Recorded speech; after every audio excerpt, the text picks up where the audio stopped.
in line. I think we are. This is bent.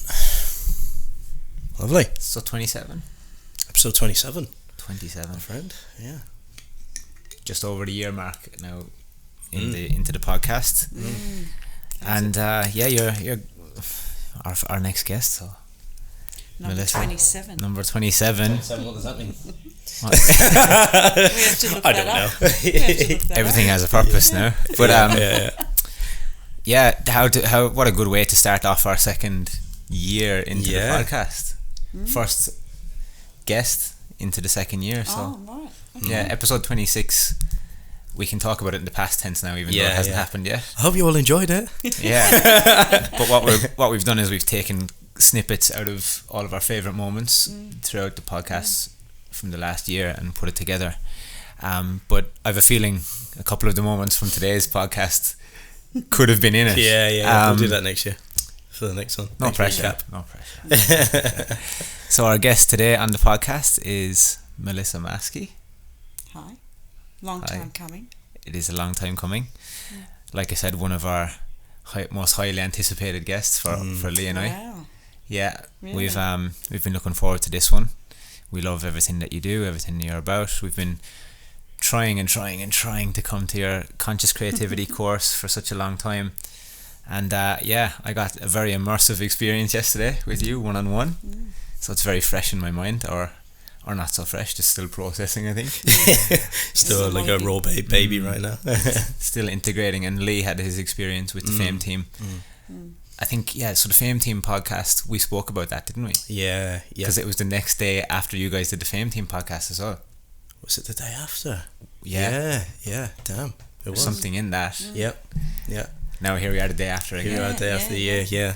I feel like it all comes at the perfect time though, doesn't it? Yeah. I feel like I needed that right there and then. Yeah. And it impacted me the most right there and then, I Yeah. feel. If I did it earlier, I would have been very interested, but whether it would have impacted me, I would have been ready, maybe. If I would have been ready. We said the same yesterday. You said the same. I think if I had done it last year, Yeah. when I was supposed to do it first, I don't know if I would have had the awareness around some of the things that we were going through, so we were probably able to get into it in more depth yesterday because the level of awareness is built around it. I think for me, like, I've been going through a massive confirmation period lately, and just kind of really confirming what I want to be and where I want to go. And that was one of those moments. There was so much in there that I just like, yep. And for some people it was like all new stuff that they had learned, and I was like, oh yeah, this is definitely right. And then some new stuff as well, which was really cool.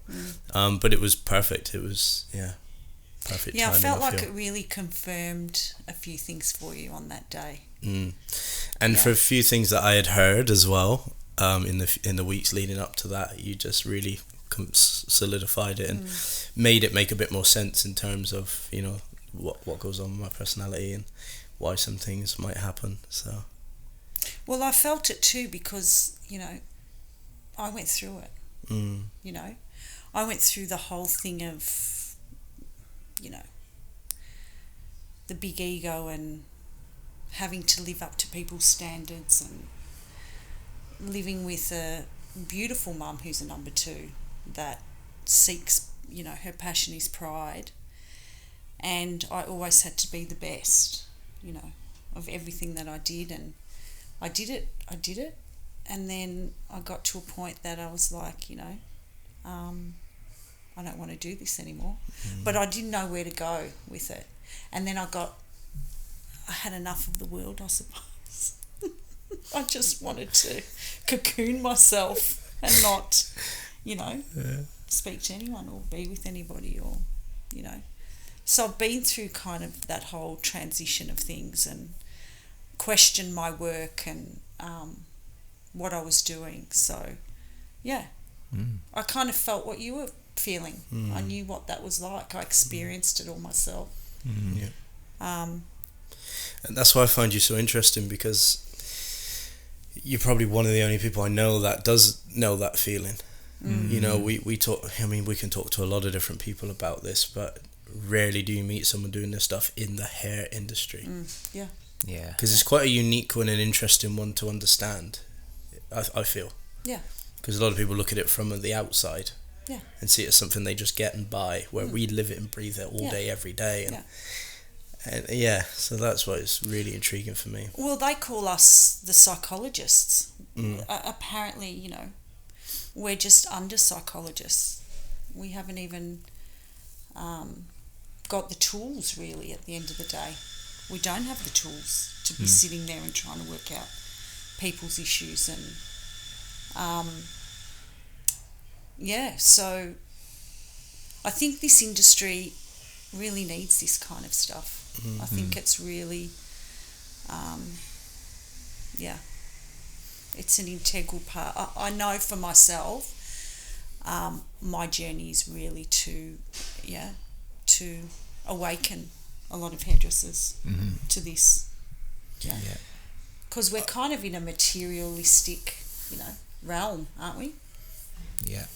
A lot of I don't even know if it's kind of. I think we're definitely there. 100%. We're well and truly in it. It's totally we're well in and there, truly in it. But I love that, and that was what was really confirming for me on the day. I can't remember even what I asked you, but it was about more patience and more compassion and more love, and that was what I'd heard a few weeks leading up to it. And I've been saying it since day one on this podcast. Like I literally think I said it in episode 1. This industry becomes beautiful again if we could get this stuff right. It really does. But it's how we see it and use it. I think we can use it at our detriment, which worries me. It's taking the necessity out of like what we actually do. Like what we're doing isn't necessary. Like, we always joke about it. And it's taking that necessity out of it, but looking at it from the perspective of this is great. This is how great it is to be here. This is what we get to do. This is awesome. And like we touched on just then, there's very few people that we can resonate with when it comes to actually this stuff. So when you respond to our stories and stuff, it's like, Mal gets it. This is great. That's why I had an issue a couple of weeks ago, and I reached out to Mal and I was just like, can I just come and have a chat with you? Because I think it just felt like the right time. And how to approach certain situations and issues, which was great. But anyway, let's give a bit of context to all of this. We'll wind it back a little bit. Back to the story. Because we can, Back to your story. It would be nice to let anyone who's listening kind of understand your story fully, because you had, like you said, you've been there and you've done that and you've won all the awards and you've done all of them things. But yeah, if you'd like to introduce yourself and tell us a little bit about your story and how it got to this point and how we got to these levels of deep conversations, that would be great. I think there's a lot of value in your story. Thank you. There's a lot of suffering in my story. I think that's what creates change. I think we need that. I think if we're just in comfort zone, nothing really changes. But for me, I started hairdressing with my mum, opened up a salon in the city, just on Burke Street. Then my sister came in with me. And I think it was so evident for me even then, running a business at 22, I didn't have the tools or the coping strategies to really know what I was doing, I suppose. And then went through that, won Victorian Hairdresser of the Year twice, was up for Australian Hairdresser of the Year, loving it, was just on this, high. And then they asked me to be Revlon Ambassador for Australia. And I know I had this gift in me, because I remember winning Victorian Hairdresser of the Year. And I got up and said my speech, and I had a standing ovation, and I had a lot of people approach me for radio and TV and after that. I had 2 young kids at the time, and I basically got to a point that I couldn't get out of bed. I got that burnt out. So my dopamine levels were at 5 and they should have been at 200. And a lot of people actually ask me, how do you check your dopamines? Well, you can. You can find out where your dopamine levels are at. And I remember my science-based naturopath saying to me, I'm surprised that you haven't jumped off a bridge. And I remember many nights with my young kids lying in bed going, what if I just got my car and drove off, and Andrew would never know and I'd never come back again. And it wasn't a great time in my life at all. But eventually I started healing. My naturopath helped me with a lot of that.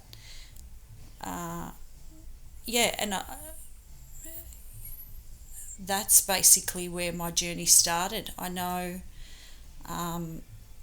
the times that I was in bed, I would start writing again and reading. And I the love for writing, I used to, I was one of the top in my class in English, and I used to love to write and read and write poetry and draw. And I just started, I started meditating. I think that was the only way I couldn't really hold long conversations, more than maybe 5 minutes. So the only way I could kind of deal with life was to meditate. So it was like the universe had got me, got my head, stuck it in. I say to some of my friends, it's like the universe stuck my head in the ground and said, you need to start dissolving this ego, or, you're basically, that's it for you. So, I had the ego mask on all the time, because people always said to me, you haven't got a big ego, you're so humble. And I was a very good actress, I got into the Victorian College of the Arts for acting, so I was good, And my ego personality was that type. I was a chameleon. I could be anybody to anyone. I would just fit in. That was my personality.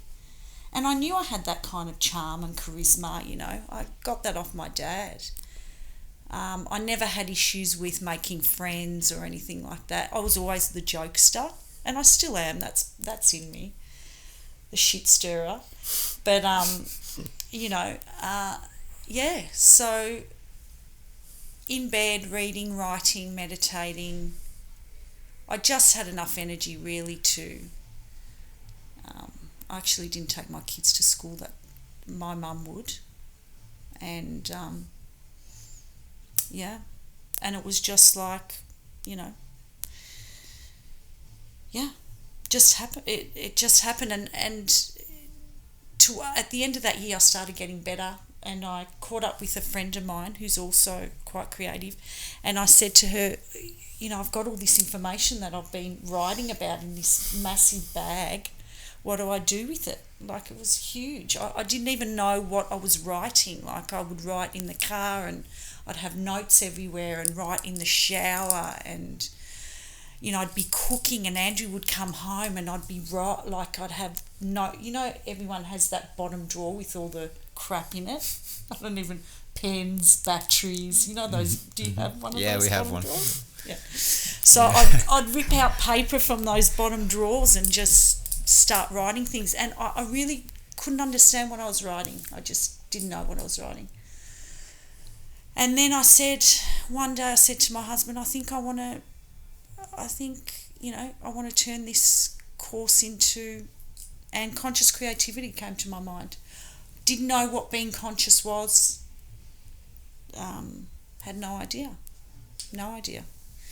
And then I wrote, it wasn't like a poem, but that's at the start. I read it to you. Yeah. I don't know if I read it to you, Lee. But at the start of it, it was kind of just explaining how we are all this mask, and how most of us this mask is so super glued on our face, which mine was, and how through meditation, because now I've studied yoga and meditation, how, we are the awareness of our thoughts and our ego mind, and I can stand back from that now and just watch myself. So put it all together, and conscious creativity came about. And then I realised, I think I know what consciousness means now. And that's how it happened. Amazing. So that's my story. It resonated with me yesterday, Lee, about Kerwin Ray's power to create. Yeah. How it just kind of like flowed through him. It just came like through it came through him. Like he went on stage. I was telling Mal about it yesterday. He went on stage and just all this stuff started coming out after he had his stroke. Sometimes the universe has plans for us. Like certain people are like vessels of spreading certain things. And even when we did the stuff with the Barber Academy in the Gold Coast, there was certain moments where I would just like, did that actually just come out of my mouth? I know it's nothing new, but it's still like, whoa, I didn't plan for that to happen. I do it with clients all the time. I'll go off on a spiel and I'm like, where did that come from? Yeah. I haven't said that before, but it comes. I think there's an amalgamation of things, all the things you work on, it starts to make sense and you can articulate it. But something that I love there, meditation changed my life as well, massively. Do you remember, Owen, when I used to say to you a few years ago when it was like becoming the observer? Remember I used to say that to you? You'd come like, be like, oh, this. I'd be like, you've almost got to just step back and observe it. And that just clicked then. That's what meditation did for me. Because before that, I couldn't step back and observe it. I could a little bit at times. My dad's very much like that. He's good at observing situations and he'll give you very like black and white advice, one of two lanes. He'd be like, well, this is going to happen or this is going to happen. And I see that as a bit of like his observation of things. But meditation did that for me massively. Like it does. That's what it teaches you. It's just and then you can bring that into your everyday life. And maybe that sparked a lot of things really. Coming to think of it now. Well, a lot of creative ideas come to you through that time. A lot of answers come to you through that time. When you're in that space, you don't really need anybody else's advice because you're tapping into your own inner resources. You really don't. I was, after everything that happened to me, I was a bit weird for 2 years. I call it weird, but I was in a totally different realm. And I used to, walk around at home with my hands together. It was really strange. I don't even know why I'm saying this, but I was in total presence in 2 years. Like I would make my kids' lunches and I'd fall behind maybe 5 minutes, but while I was cutting the carrots, I was cutting the carrots. Like I had no other thoughts at all. No other thoughts. And when situations arised, people would say to me, why don't you do that? And I had, there would be a voice in my head. Not a voice in my head, but it was like I knew I just had to sit with myself and the answer would come. Because we've all got that in us. And that's why I say I'm not that motivator that I get out the front and I say, this is what you need to do. What happens after 2 days? People are doing this for 2 days and then they go back to their own conditioning. I always say I'm like a signpost. I basically try and guide you. Maybe this is where you need to go. Like even you, Lee, when you came to me and you said I loved that, how you were with the monks on that weekend. And I was there. I actually I remember going to work. I could have gone to work naked, really. I didn't want to wear clothes at the time. I would go to work with kind of like a shawl. So can you imagine, creative director of Masci? I've just won Victorian Hairdresser a couple of times. I've got my creative team underneath me and I've got my shawl, which I still kind of wear. I still wear at home. I wore it this morning when I was doing yoga. And I remember my sister, and I wanted to shave my head, and my sister said to me, you can't, you're the creative director. But I had to go through that for 2 years. I really had to just go through that and be in my own space and be in the present moment. And now I just feel like maybe the universe is using me for a bigger thing. I just don't think being in my robe at home is really going to serve many people, But I did go through it for 2 years. Like I hardly spoke. and I can talk. You know, my husband, I think Andrew, he was a bit not concerned, but our relationship had changed too, because I wouldn't be coming home, oh, you know, this person did this and that person. No, I would be in such a open space that I wouldn't talk about anybody or anything, and I'd work and I'd come home, and it sounds really boring. It's good. Sounds really boring. Sounds like my ideal bliss to me. Sounds like my ideal life right now. I think we're kind of going through a bit of a transition, you know, ourselves. Like, I'm kind of struggling with all of the different titles that are being presented and the workload, and it's interesting to go through the Enneagram with you yesterday and see, like, me in unhealth is a number 8.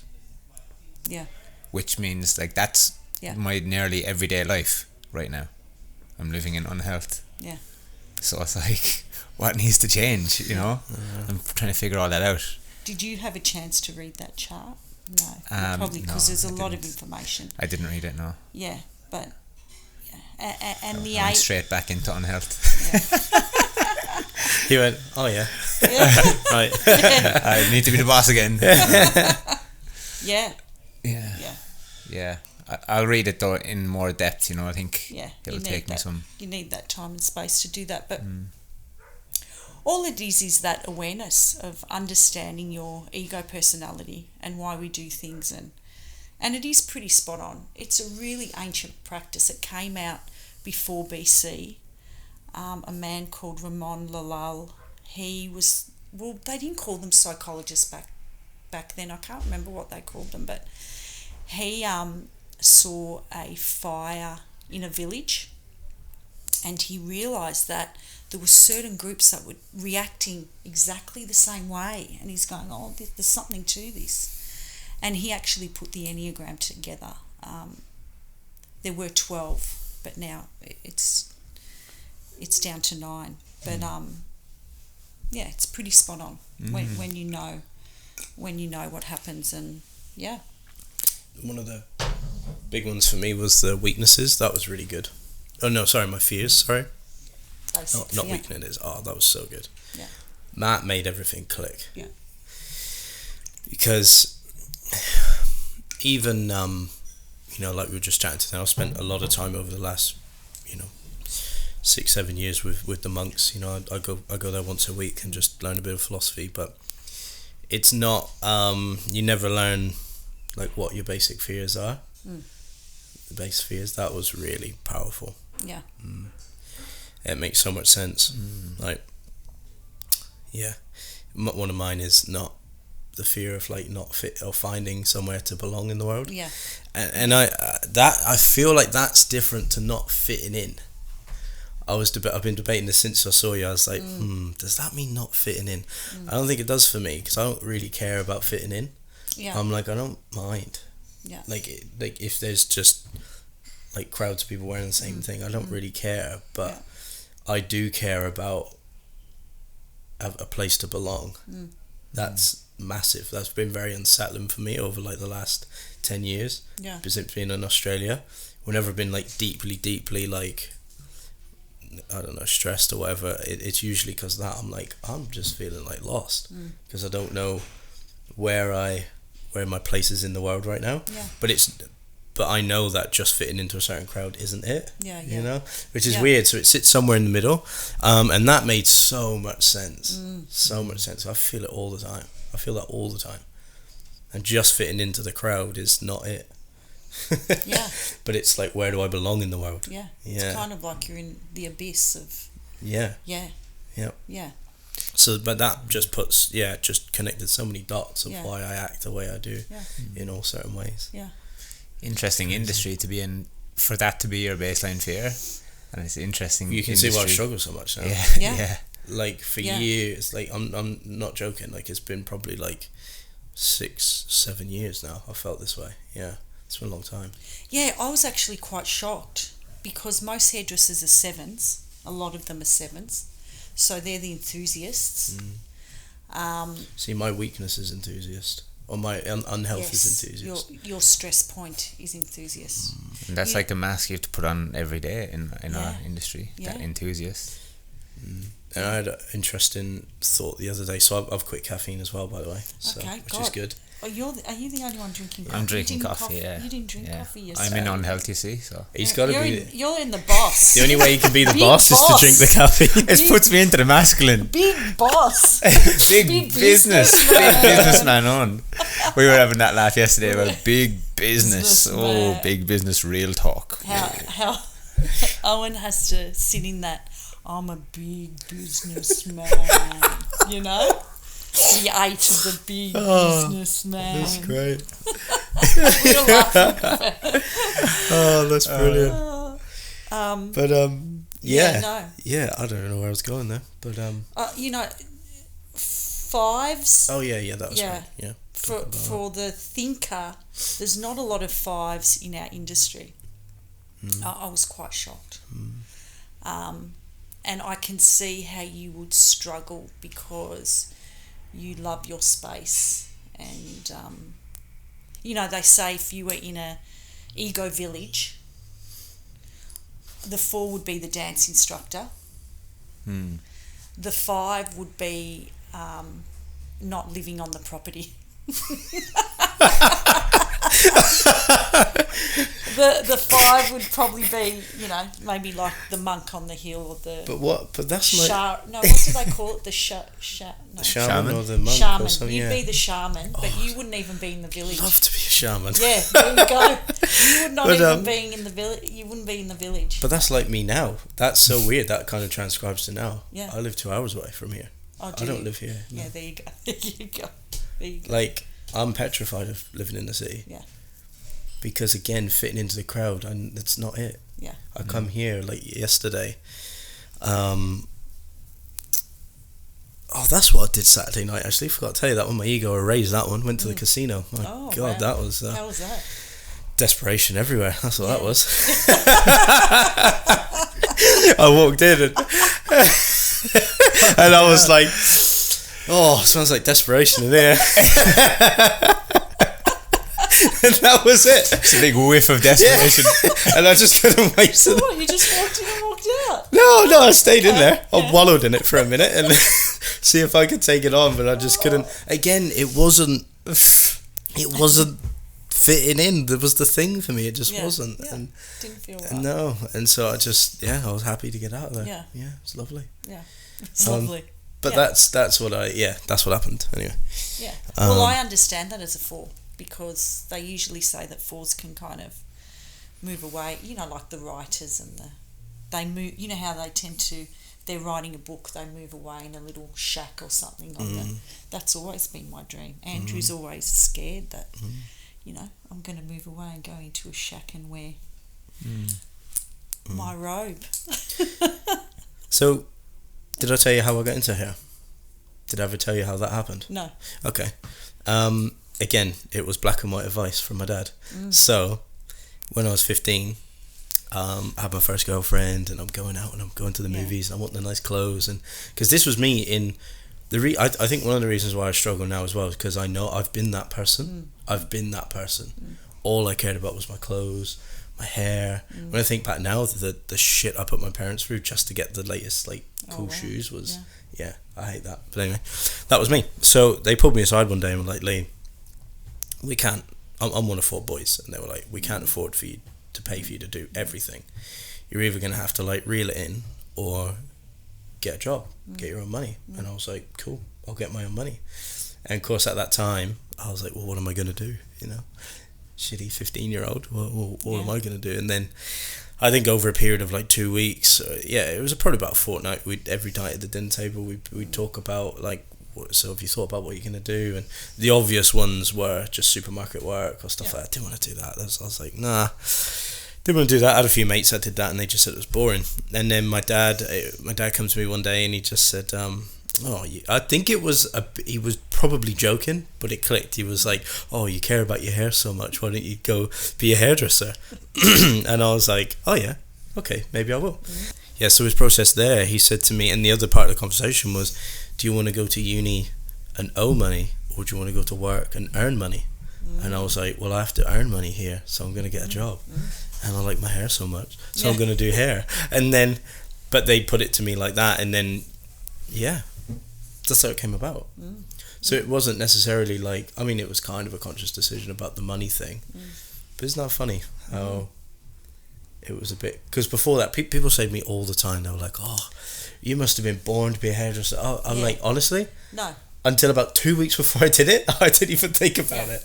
Didn't even think about it, to the point where I didn't even know like what shampoo and conditioner did, to a point of like, I got a tape, didn't even know how to like braid hair, like nothing. Didn't even know how to use a hairdryer. I just whacked the hairdryer around in my head, but and I think that transcribes into my teaching now. The way that I help people is because I had to learn everything from step one. Like, what's step one?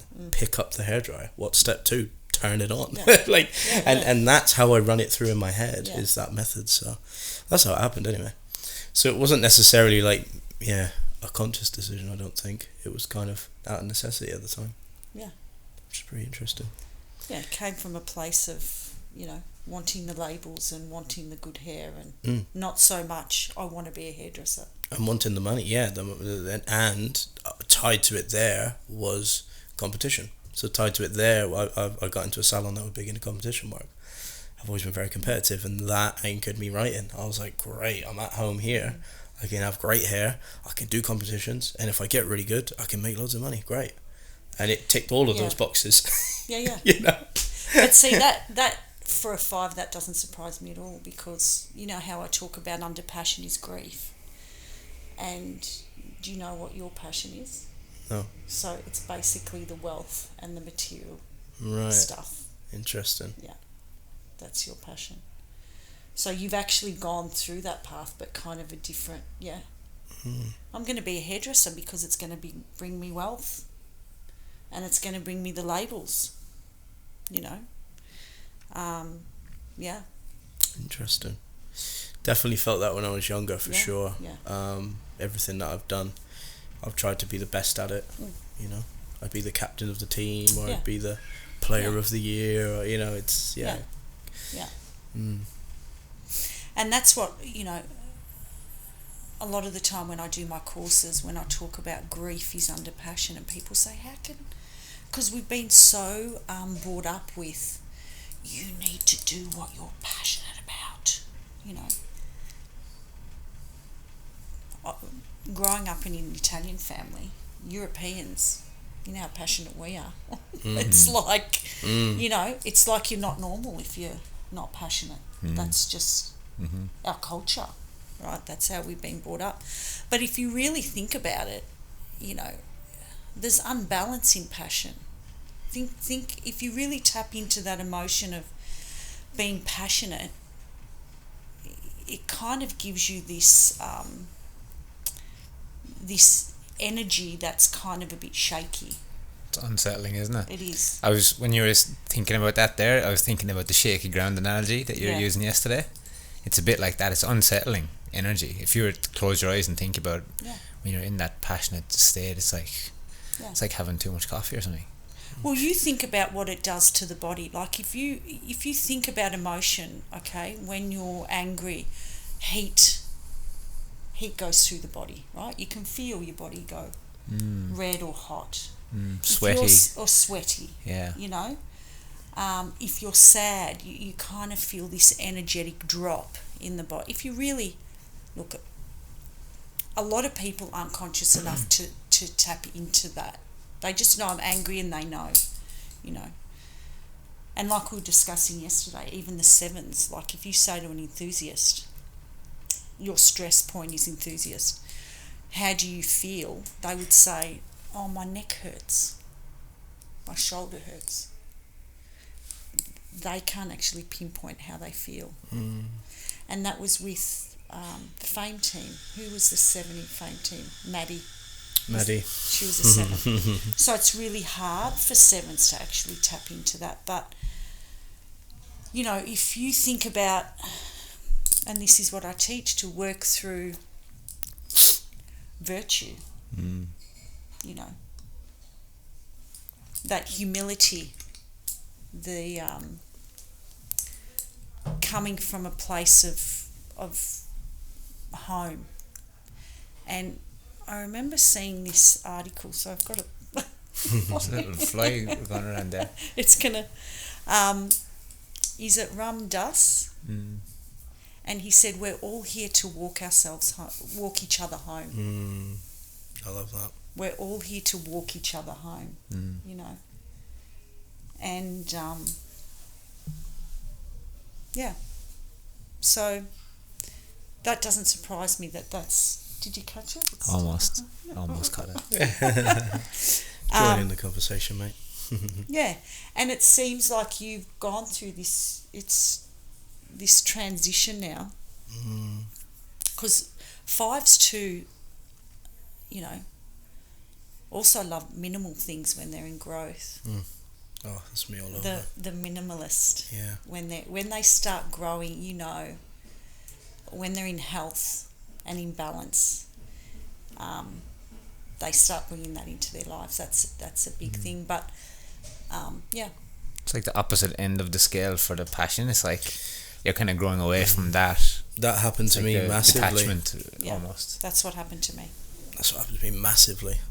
Just everything went away. Like even my home, so minimal, isn't it? Like yeah, I love it. Don't need much, do we? No, and that it's so interesting, isn't it? How we get to a point of the other way, because like even hearing that, like my passion is the material and the wealth. Yeah, it's hard to hear, because it's like I don't want it to be that, you know. But it is that. I know. And that's one thing that I was saying to Owen. When you realise that we've all been given an ego for a certain reason. Okay, I know for me as a 4, I bring creativity and beauty in the world. Yeah. Owen brings caring and loving to the world. And understanding that is pretty powerful, because I think we live in a society now that there's so many courses out there, kill the ego. Kill the ego. We don't... There's no equanimity in that. That just does not make sense to me, because I just think anything that is out of balance is out of balance. It just doesn't make sense, you know. And we need the ego in this time, in this space that we live in. I don't know, in 1,000 years, maybe we might not have the ego. Maybe it might not serve us anymore. I don't know. I think that's what's going to happen, because we talk a lot about the ego now, and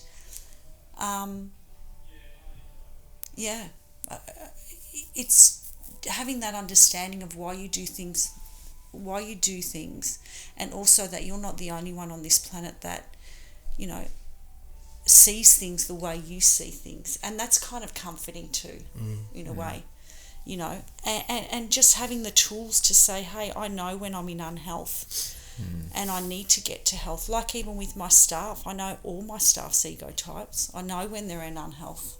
They kind of know what they need to do to get to health, and I don't have to say much more. I loved it when you brought that up on the day we were with you. I loved that you said that. That's so powerful. Like designing your team around you, knowing what you need to, and knowing how to get what you want out of people, because you understand them. That was crazy powerful. As a whole, like the industry is missing that. Like there's a massive gap for that. Like who knows that stuff really? Like you're probably the only one in Australia, potentially the world, who has that awareness around your whole team. Really. Yeah. Like in the hairspace. Yeah.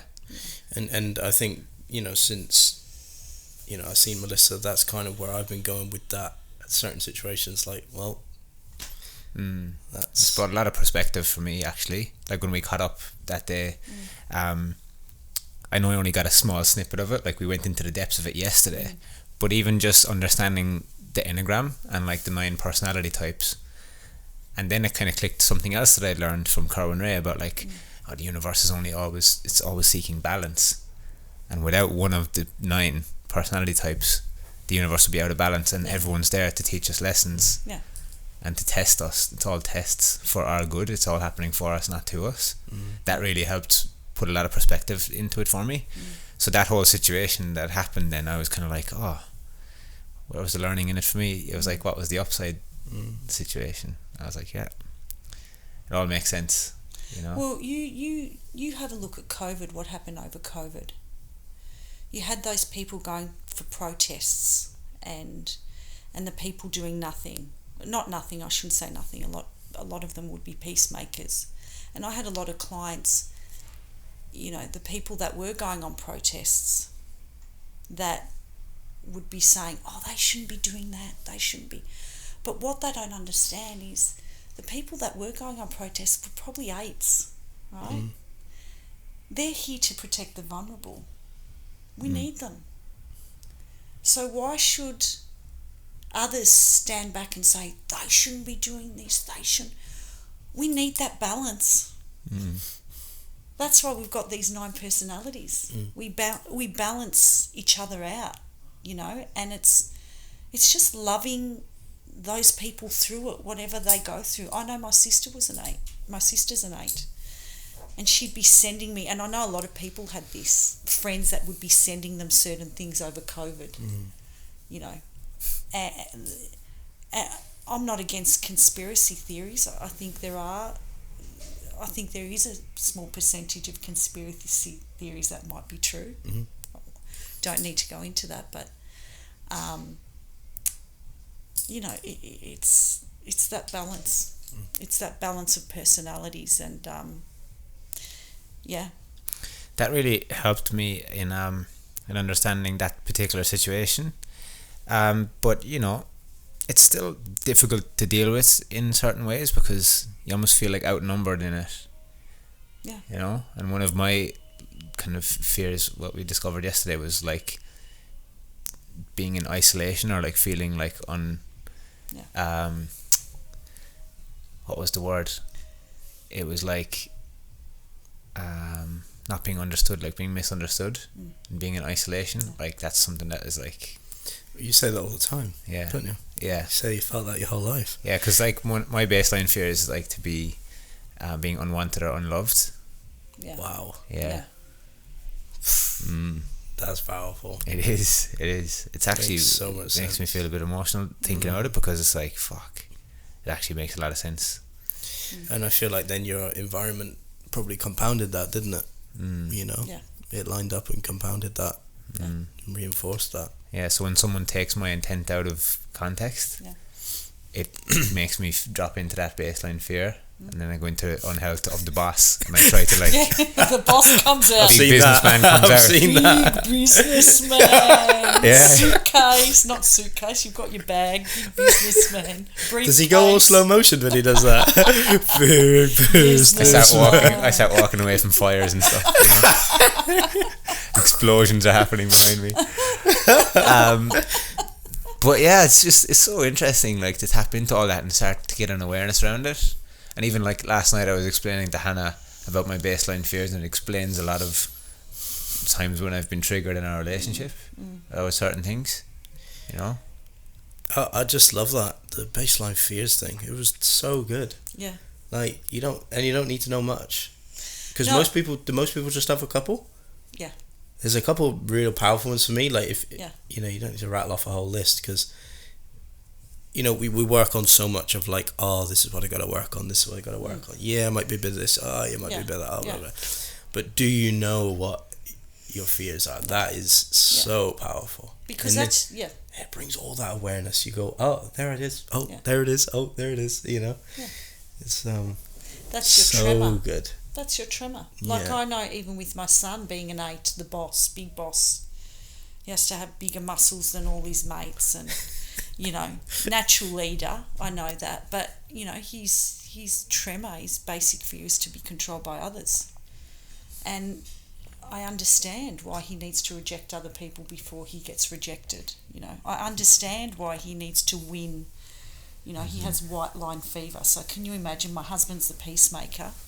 Watching him play footy or basketball, and my son's an 8. They're perfect for each other, because my son can teach my husband some things, because my husband seeks peace and my son seeks power, right? So you've got these, you know, well, my the alpha males fighting all the time, but it's just perfect. It's just perfect the way it's all been set up. But it's balance. It's balance. Yeah.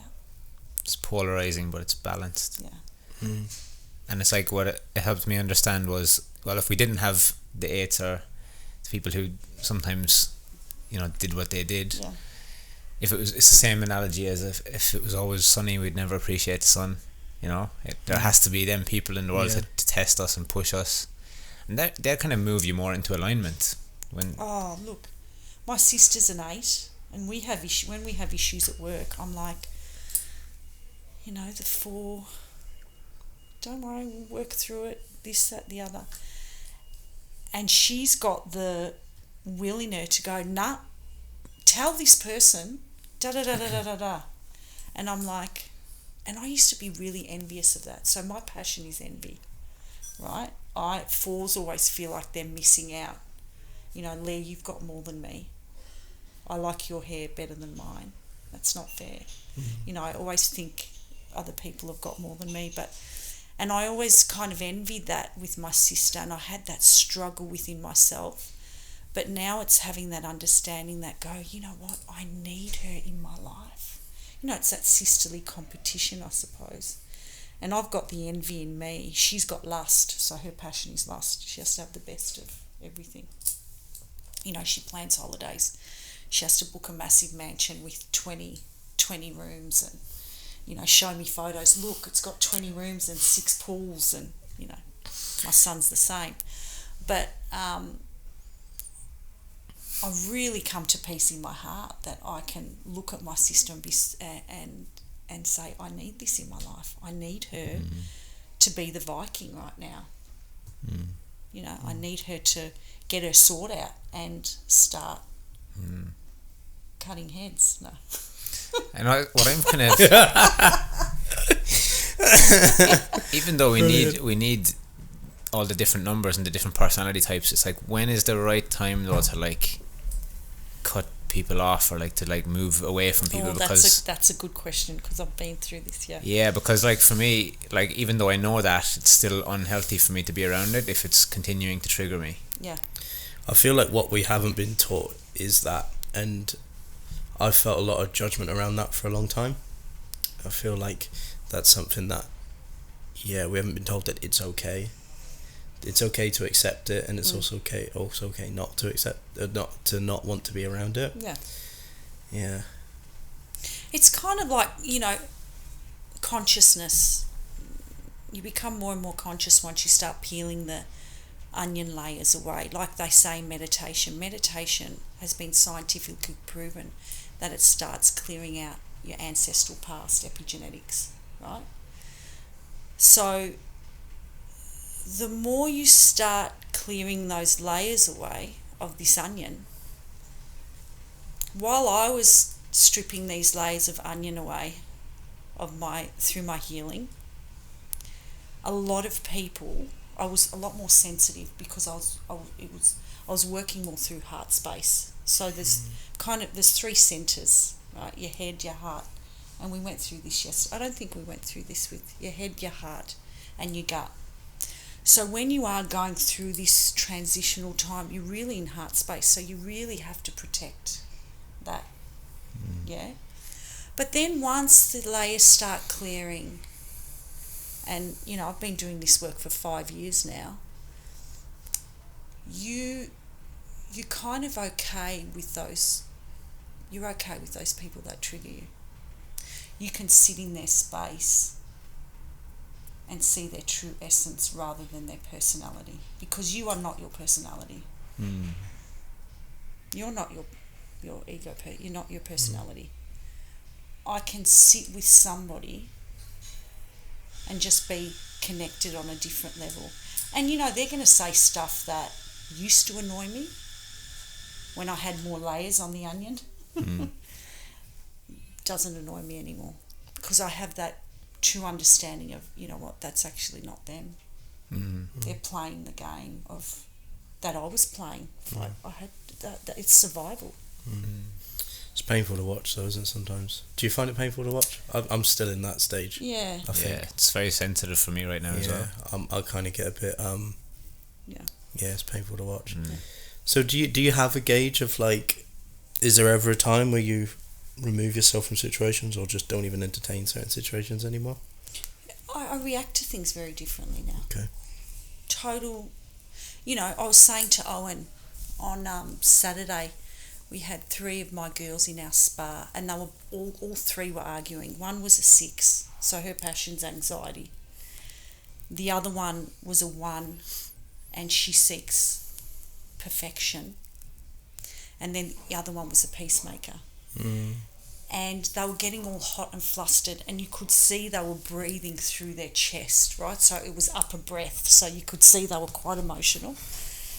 So I had one come in, I had the 6 come in, and she has to make sure that, you're following the rules and everyone's following the rules, but they didn't follow the rules, and it was like I could see the ego personality just unfolding. And I used to step into that vibrational energy. Now I just don't. I'm able to it kind of just washes over me. Yeah. I listen. I don't feel like I need to fix anymore, but it's like I'm watching a movie. It's really interesting. And then she left, and then the other 2 girls came in. One was the peacemaker, and the other one was, we're all control freaks. Ones and 8s find it really hard to let go of the control, so seeks perfection. And the peacemaker was, I just don't say anything. I like to keep the peace. I couldn't stop laughing because I'm thinking that's just so typical of a peacemaker to say that. And then the one that seeks perfection, anyway, she was, and I just stood there and I listened, and I said, make sure you just have some self-care when you go home, because everyone goes through struggles. And does it frustrate me? No. It's kind of saddens me in a way. I did a meditation this morning on kindness, and just meditating on people, loving kindness, because I feel like we all have our struggles, and I was there, and there's no need to fix anybody. They're exactly where they're meant to be, exactly that time. But it takes a while to get there. You can't just, Yeah, I totally feel that. That's where I'm at. I'm kind of need to make that breakthrough. And I feel like I'm dipping in and out of it. Sometimes I'm really like, nope, this is not my responsibility to be the saviour. And then sometimes I fall back into it, and I feel that maybe it is maybe I'm identifying the feeling wrong. Maybe it is not frustration. Maybe it is. Maybe it isn't. I don't know. Because there is a sadness there. Yeah. There is like a. Yeah. But I feel for me, underpinning a lot of that, I need to let go of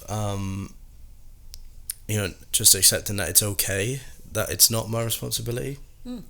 I feel like in the Western world, or maybe just my upbringing, but it was like kind of thing, don't just sit there, do something, do something about it. It's like, maybe that's where the saviour came from. It's like, I can't, and now I'm like, I can't save everybody, and it's not my responsibility. No. And that, at the start of my journey, I've got a 2 as a mum, right? So she's the fixer. She goes into the big businesswoman, right?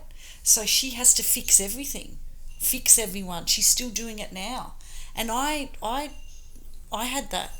I had to go around and fix people and, tell them the hard truths, because that's how she brought us up. And I think some people need to hear it now and again. It just depends what place you come from, where you're at in your journey. But I still believe some people need to hear the truth. And I think where there's not a lot of sense of community anymore, and sort of supporting each other in that way. But it has to come from it has to come from an unpeeled onion truth. You know how a lot of people say, oh, speak your truth, man, speak your truth, but they haven't even healed. So how can someone that hasn't healed, well, it happens, go up to someone else and speak their truth? Speak the truth that they think. They think that people want to hear them speak. And that's the hair industry. Distorted truth, couldn't it's it? the hair industry to a T. Of course it is. We all are told to say, the client's always right. Yeah. This is what you're supposed to do. Yeah. Da, da, da, da, da. Yeah. It's just... Yeah. Speak the truth, but only if it's beneficial for the business. It's that classic meme, isn't it? Speak the truth. Oh, but not like that. Yeah, exactly. It's the classic. Don't say... I'll say the truth. Oh, but not like that. Yeah, exactly. Yeah, so it's interesting. But yeah, you know, I think we were speaking about this yesterday too, and when you are going through a bit of a healing journey and you're moving into a higher state of consciousness, you do start to speak in a slightly different language. Yeah. And certain words start to change in definitions. So like the ego changes in definition. You know, the word ignorance changes in definition. It doesn't become this frowned upon thing. It's almost kind of like, oh, you know, ignorance. Oh, it's kind of, it's nice to see in a way. Because when you become under-ignorant, it's not exactly pleasant at the start. It's just like, whoa, how was I in the dark for so long? You know, it's like the supermarket analogy. Yeah. You know, shopping in the supermarket in the dark your whole life, and then you turn the lights on and you realise you've made so many messes, dropped loads of things, burst loads of tomato tins. And I go, clean up on aisle 4, here we go. Yeah, and it's also that, I don't know if any of you have done shadow work. Right? A little bit, yeah. Yeah, so I remember I was so... Shadow work is when, what's the word... What don't you want people to think about you? Like, what's the worst thing that you don't want people to think about you? And I know for me it was being incompetent, right? Being a salon owner, I had to know everything, but not really. And for me, that's changed so much for me, and it's so freeing because my staff come up to me, I don't know, go and see such and such. I actually love being incompetent now because it helps you focus on the things you need to be focusing on. Yeah. Do you know what I mean? So that was such a big shift for me. Like, I had so much emotional ties to that word, and we can turn it into kind of a negative thing, right? I remember being at this seminar and a woman stood up and go, you know, I don't want anyone to think I'm a bitch. And the facilitator said, what's wrong with that? Sometimes you need to be a bitch. Don't you? Sometimes it's a word. At the end of the day, really, it's a word. Right? So I know for me, the whole being incompetent, was that was a massive breakthrough for me. I love validating those words and emotions. Yeah. It's so powerful. Like, I did it to you one time. Remember when you were really angry in the studio? I don't know if you remember this, but you were really angry. I remember. I remember when I was angry. Yeah, you remember. And I think we'd just done some pretty deep work. I'm pretty sure. Usually when we got back from the exorcism. And I was sensitive. I was an open he was room. very sensitive, but in that moment, what I'd learned, because we'd had different experiences, and what I learned was just releasing all of that judgment and the validation of the feelings. And I could see that maybe it was expressed in a bit of anger for Owen, like, you know, whatever you were going through. And I was just like, be angry. I was like, and it was amazing how quick it actually disappeared. Like, it this like the fit of like, and then I was like, just be angry, just feel it all, and then all of a sudden it was like it was gone. That's really magic as well. Like, it was one of those moments where I didn't want to be there, but I felt like I had to be there because I'd made these plans, but I just realized some really like hard truths for myself in that moment, And then this was our first time back in the educational setting since then. And I just felt like this open wound, and the lady who did the EMF stuff with me kind of helped me to realize this. But I was like, I had this open wound. It's like what happens is when you have a trauma, she was telling me this, is like a scab forms over the wound, and it becomes harder and harder as your life goes on.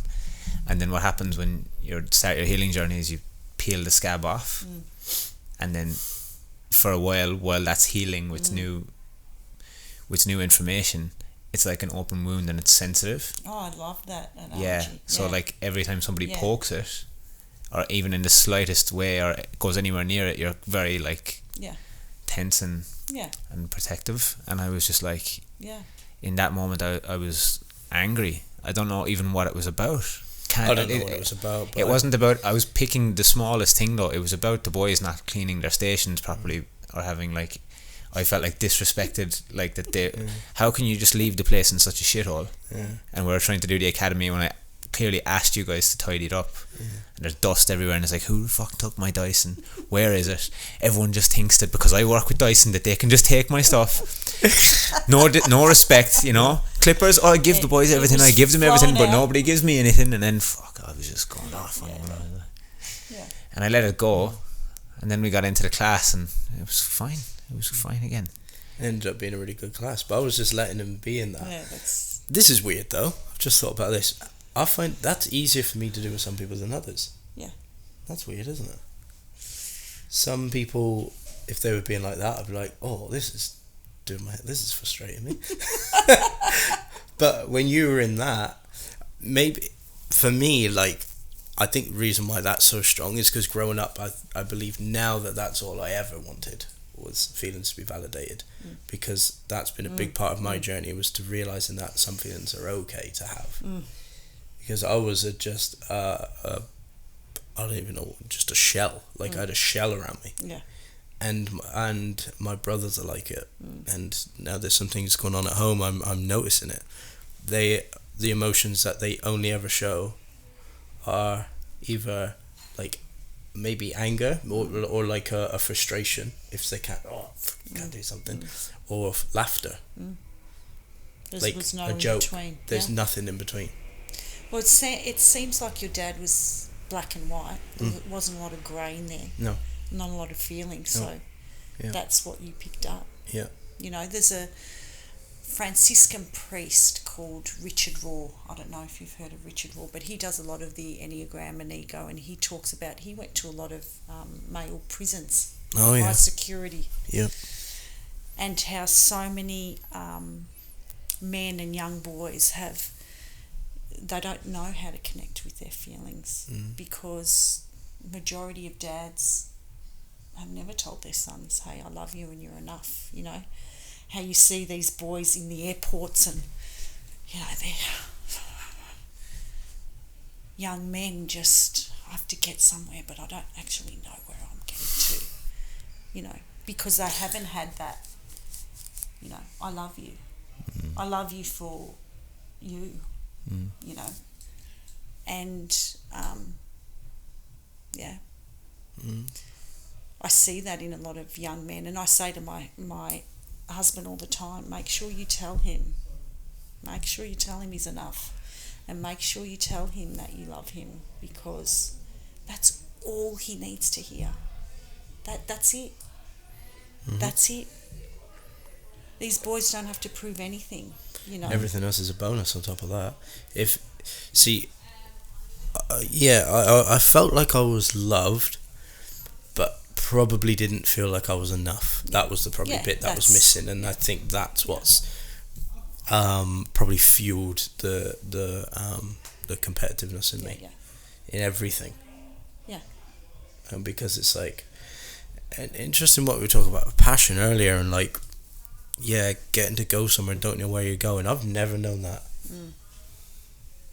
Never known. Yeah. Come like, I'm just going to do this. Yeah. See what it kind of trickles down, I feel like. And the book I'm reading at the moment, The Way the Superior Man, speaks about that, about family. Yeah. And it speaks about the fact that as children and you know, even as partners of other people. Like if a man, like if the father of the house isn't fulfilling his true purpose and isn't living within that purpose, how can the kids ever feel enough because the father doesn't feel enough either? So it trickles down. Like, you know, they'll feel that off you if you're not living in alignment, if you're not following your true purpose, if that's not your number one thing, they'll feel that sense of like weakness off you, and then they'll retaliate and take that out on you because that's just their frustration being passed along, pretty much. It was interesting. I was chatting to my dad the other night, and we're just reminiscing on like old times when he was young and stuff like that. And he's always been this big, like, scary man. That's massive. Was massive. And he'd just be like, God, he's like, I remember the days you could lock me in a room with 20 men, and he's like, I know, I'd get out of there, you know. But it was like that kind of like, you know, face and bravado, and like it's crazy. It's interesting stuff, isn't it, when you go into all of that? But journey work, eh? Love it. I love it. So how's the reactions been, Mal, in terms of like the hair industry, and when you've taken other classes and stuff, and is there any kind of common themes you see ringing true that like? I think the biggest thing is how we don't create space for ourselves. I think the most evident thing was how stressed out hairdressers are.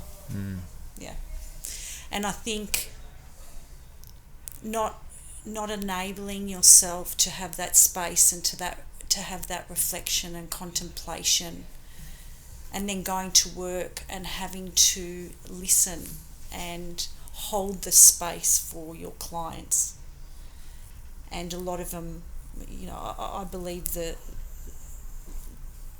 collective now, there's a lot of anger and stress and frustration and all of that, and I found that a lot of the people that are doing my courses don't know how to deal with that, don't know what to do with it, I suppose, and don't give themselves enough time to be with themselves and to just be being rather than doing. We're always in such doing mode from the moment we wake up, and for me, I was just mind boggled the last course that I did.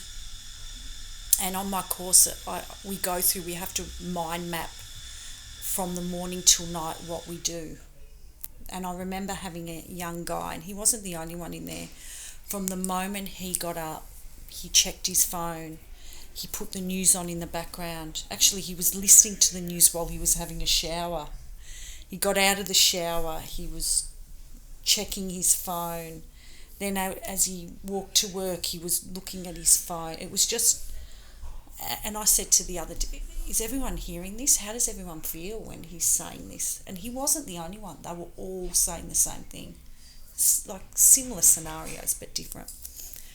And they're all like, we feel anxious. And I'm like, I forget living in that realm. I just don't live in that world anymore. And I just think it was shocking to me, because I thought, is this what's happening out in the world? Like, it is. 100%. It's definitely happening. 100%, it's happening. It's definitely happening. Yeah. And it's something that was interesting for me yesterday to hear from you, was that you didn't have a mobile phone for 8 years. Yeah. No phone for 8 years. Bless. But it's madness. I see it as well. It's the consumption. It's the consuming something, filling the space. Yeah. Like not even allowing yourself to process your thoughts. Yeah. Filling the space. It's like that thing, getting up first thing in the morning and checking Instagram. You wouldn't leave 40 people into your room. So why would you do that, you know? Like I go through my morning routine nowadays. I'm very conscious of it. But I go through my morning routine, and until I get to here, where we're at, which is the office, I didn't check Instagram until I got here this morning. So that's like a good... What time did I get here? About 8. Nearly 2 hours after I woke up. Yeah, it's wonderful. And then when I am checking it, it's purposeful though. It's to do something with it. It's not just to go on and see what people are up to. I don't care what people are up to. Yeah. I care about people. I love people. That's what I'm here to do. Yeah. Love and care for the world is a number 2. But I need to first care for myself in order to be able to do that. I don't give a shit what somebody's doing at the boxing or whatever they're at. Yeah. Don't give a shit. Do your thing. Yeah, I totally agree. And for me, like lately, you would have noticed me doing this. I've been really conscious of when I pick up my phone, why am I doing it? And it's stopping me from feeling something. It is. Same with the caffeine thing. I was like, why do I need this so much? And it's stopping me from feeling something, for sure. Numbing. And I know it is. It's numbing something. Yeah. Because it's that next dopamine hit, and it's maybe me stopping me from actually truly being in my truth. Yeah. Because it's that buffer. It's allowing me to just another one. It'll keep me going. You know? It's on Same all with the phone. levels. Yeah. Like I have my phone set to this like grayscale, like monotone thing, so you can turn all the colors off, and your whole phone's grey. No colors. I'm just learning these things. Yeah. So you can. I'll show you to do it later, and you can. There's a little hack where you can click the side button 3 times. Mine as well. Yeah. So after this, you're going to do mine, and you're going to do mine. Yeah. So you can click the button 3 times. You have to make it set it to do it. It won't just do it, and it turns your whole phone grey. Then you click it 3 times, and the color comes back. And so what I'm training my mind to do is to not get triggered when I pick up my phone, and it allows me when I pick up my phone. I think, why am I doing this? Put it back in the pocket. So have you found that's helped? Oh, massive. Yeah. Because I'm like, what am I not feeling here? Yeah. And a lot of times it's just the social anxiety thing. Yeah. I'm like, get the phone, nope, put it away, and then be present. It's like what we were saying yesterday. Being conscious of when you're waiting in queues or when you're waiting for your coffee to like not pick your phone up in those moments, because when you look around and you see it, it's like, whoa. And I heard something on a podcast lately about like if you were in a busy city, like I think they were using London as an example, years and years ago, when you went to a coffee shop and you ordered your coffee, you know, you'd stand back and you'd observe the situation and you'd look around. And I remember this as a teenager, you know, not having the platforms to go on to that easily. So you just sit around and you look around and you're giving your mind that actual time it needs to process all the new information that's currently happening around us. Because even right now in this room, there's a lot going on. Colours, noises, this conversation, the mic, this, you know, it's everything is happening on a sensory level. But we're not even giving ourselves any time to process anything, because when we're waiting for our coffee, we have to check what somebody else is up to. But it's such an unconscious thing. It's not something that we're even thinking about doing. It's just filling space. And I remember at the time, so funny, right? Like, because growing up, my mom used to watch a lot of TV. Like, she'd watch a lot of TV. Same. And she would give out to me for being on my laptop next to her while she was watching TV.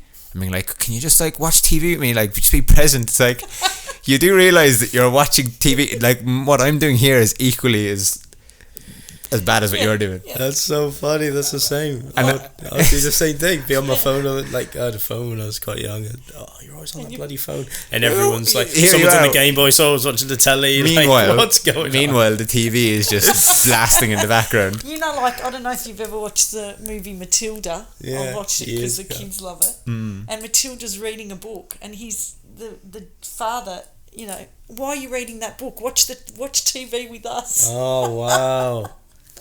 It's crazy, isn't it? But that's the thing, it's like having those little moments in between to just, like we said yesterday, it's creating the moments in between throughout your day. Mal was saying, and this is great advice for different hairdressers and barbers that might be listening to this, but we get put on this conveyor belt from the moment you come into the shop in the morning. It becomes a blur. Like, you get to the end of the day and you're like, what happened there? Like, you're spun out. But it's creating those moments in between where it's like, okay, now when I pick the coffee cup up, I'm just observing the coffee cup, you know, and looking at what the bubbles are doing. And you can do that with your scissors or your comb or whatever it may be, or look out the window, or you know, just creating moments of consciousness in between. That was a big thing, because people in my course were saying, you know, okay, I'm going to fit in meditation into my day, but I'm like doing this, doing that, and then going home and saying, okay, I have to meditate. Okay, I've meditated. It doesn't work. It's like just fitting another thing into your life. But if you, great practice is if you go to work, and I know when I'm cutting hair, I've got, you guys have seen where my space is, and I've got all trees outside, and I'll take a section and I'll breathe. I'll do the belly breath, look outside. We've got beautiful gum trees outside, and take my next section, do the same. I'm not in that space all the time, but if you can get spaces in your day, I know I've got the corridor that is attached from the hair to the spa, and I walk down that corridor, and I take one step at a time, and then I'll go to the toilet and I'll wash my hands and look at the suds in the water. If you can do those moments during the day and just take that breath, that conscious breath, that is better than going, I have to go home and meditate. Okay, I've done. Those. And also another great thing when I was studying yoga and meditation, you get a book of the sutras and basically how the yogis live. And one big thing that stood out for me is that you need to clear out everything that happened the day before. So I was talking to you about this. When you go to bed, I pretend I'm deleting emails. I'll clear out, okay, I'll remember my first client, delete, second client, delete, everything that happened. And then you can start afresh the next day. I'll do the same. Don't get offended, but I'm deleting you guys tonight. But you're really not carrying that into the next day, and that's just like how a big practice for them is never going to past memories. The moment my mind goes into past memories, good or bad, you feel energetically. It's like the body brings you back to those feelings. So I stop myself straight away not to go into those memories. That's a very big practice for yogis. But the phone, I've never been able to understand the phone and how addictive it is. I don't think I'm addicted as yet, but maybe next time you see me I might be. I don't know. I'm thinking about giving it away again, but to be honest with you, I felt a lot more peace without a phone. A lot more peace. I don't look at my phone for the first 2 hours, and then I'll check, and then I'll get onto Instagram and I'm scrolling, but it's like I feel like it's just killing my soul. I didn't have a phone for 8 years, so it was like didn't even know how to use it. But I'll make sure that I'll go, okay, that's enough, I'm done, and put it away. Your creativity gets stunted. Everything, the decisions you make, you're not going to get any of those wonderful ideas in your mind when you're so distracted at all.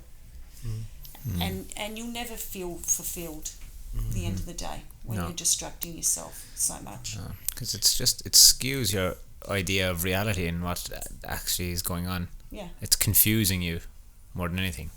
Yeah. We think that we're going in there to find more information, but a lot of it can be it's just confusing. Yeah. It does. It confuses the mind. I know that creatively, and something we did with the Fame team, we visited a guy called Ricky Grasillo in New South Wales, hairdresser of the year. He just turns it off 3 months out from a photo shoot, turns his Instagram off. Beautiful. Collects all of his inspirations and what he's going to do, and 12 weeks out, 3 months out, turn it off. You work on it daily, but it's just him and his thoughts, and you're drawing and writing, and in the end it's unbelievable. It's like a 50-page PDF of what the shoot's gonna look like, and it's really beautiful to see. And he was like, I just turn it off, don't even look at it, because it confuses you. And I've definitely been a victim of that. Like, just keep looking. Maybe there's just one more haircut I haven't seen yet. Maybe there's one more, and then maybe there's a haircut that you're gonna come up with, that hasn't been done before.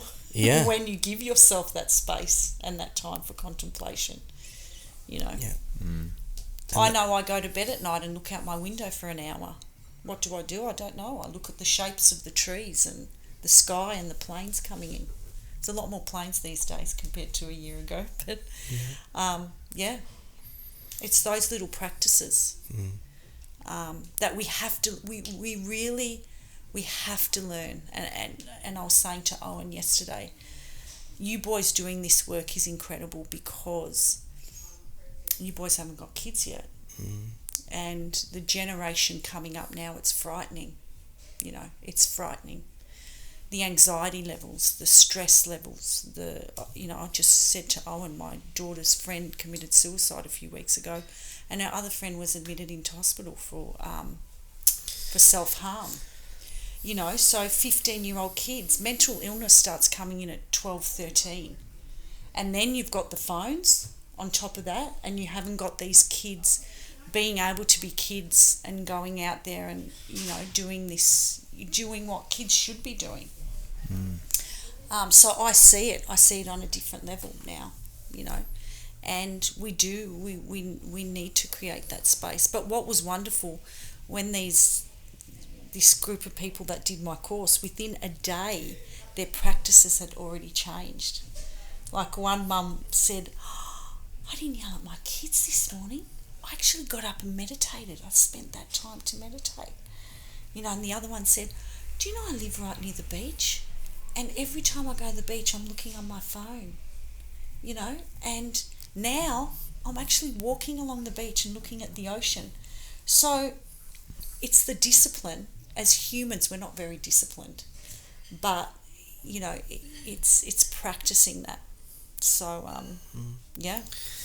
I love it. And yeah, that discipline I feel is just waning in so many ways, and I don't know really can pinpoint why, but one of the things I think it's life's so convenient, isn't it? Yeah. I mean, what requires much discipline other than waking up, having a shower and going to work? Like, what else do you need to be disciplined in, you know? I mean, we haven't created a world that needs much discipline because, you know, everything's so convenient and done for us. And touch on the thinking thing. I love that. Like, I can't remember who said it, but they were like, that's we're losing the art of thinking. It's one of the downfalls of our time is losing the art of thinking. Why? We don't allow ourselves to do it. No. You know, all the great thinkers, you know, Tesla and all these people that, you know, come up with the light bulb and the airplane, all this. I can't remember who it was. Was it? I think it might have been Tesla. Apparently, he was a weirdo. They thought he was a weirdo. Now I think he's really cool. Yeah. But he would be mid conversation like this, and if a thought come in, he'd just leave and just go sit in a room on his own on a chair with nothing in it for like an hour and just stare at the wall. Yeah. And just think about the idea. Yeah. And look what he's done, changed the world as we know it. But who does that now?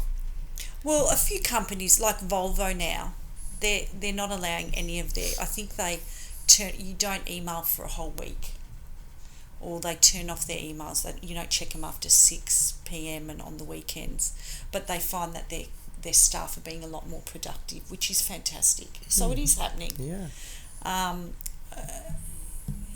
It is happening, but I don't think in enough companies. No. It's like it's teaching people boundaries as well. Yeah. Showing them that, like, boundaries are okay to have. Yeah. You know, and like even yesterday we were explaining a lot about your personality type, Lee, and like how to like relate to people in that personality type, and how you can relate to me, how I can relate to you. I think we do a fairly good job of it already.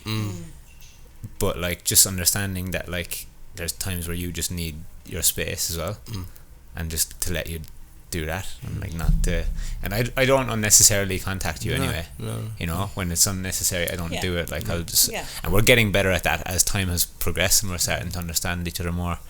But I think it's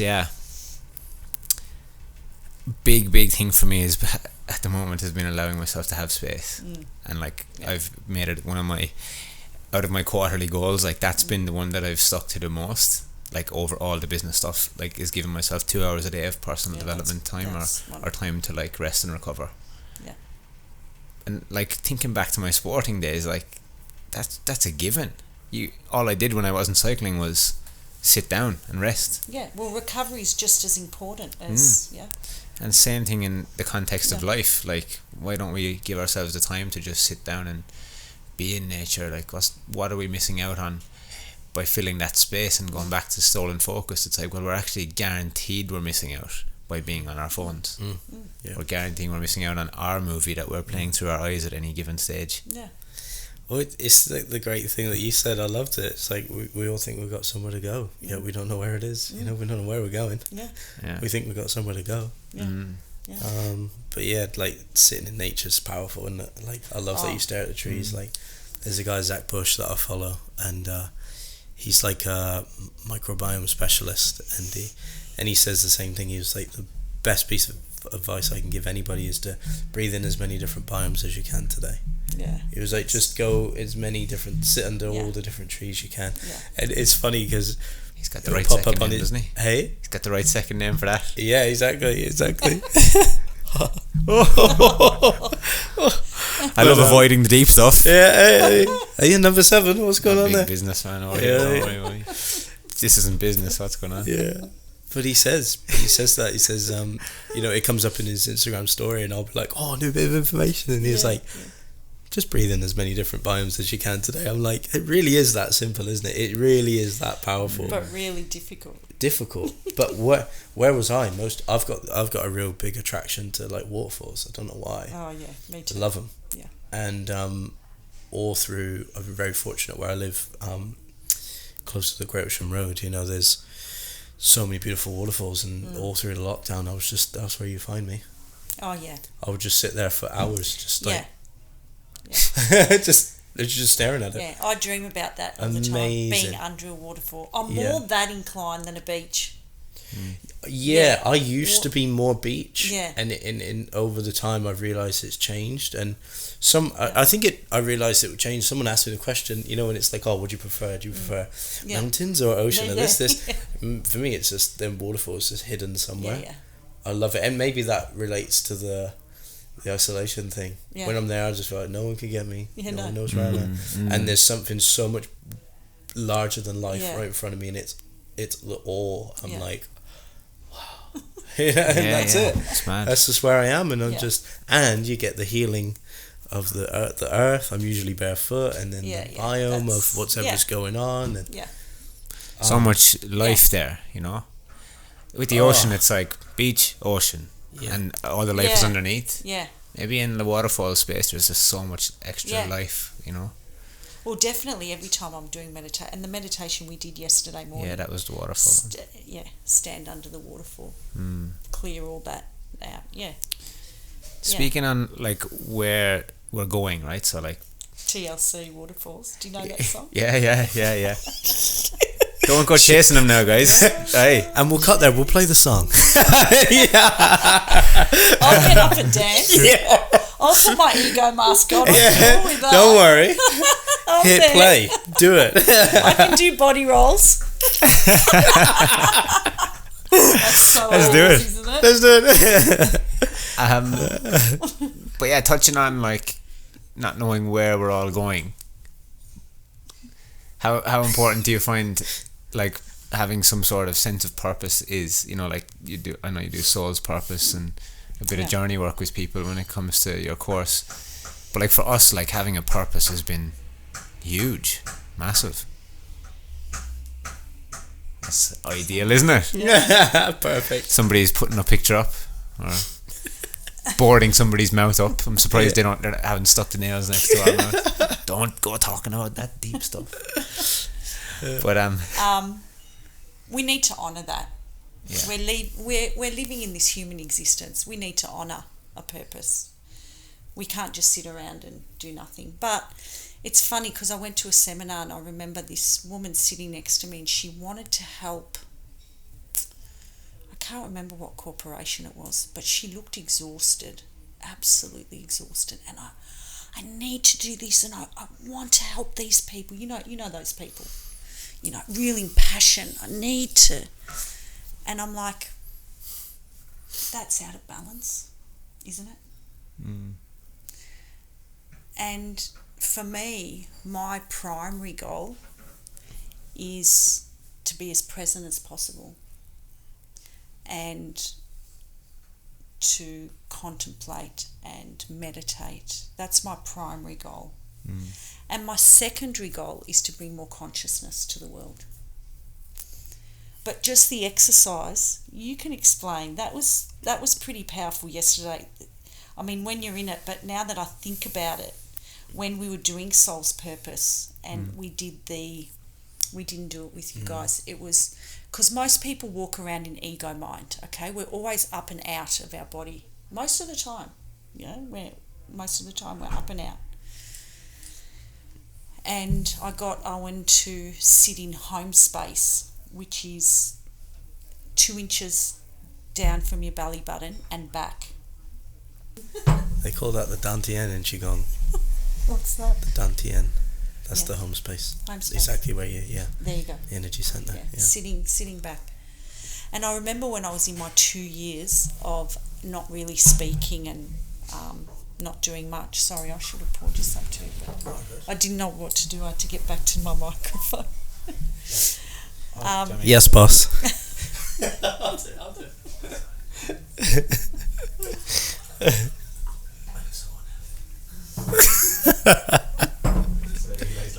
Big boss man. I was like, I'm so unhealthy. Oh, fuck.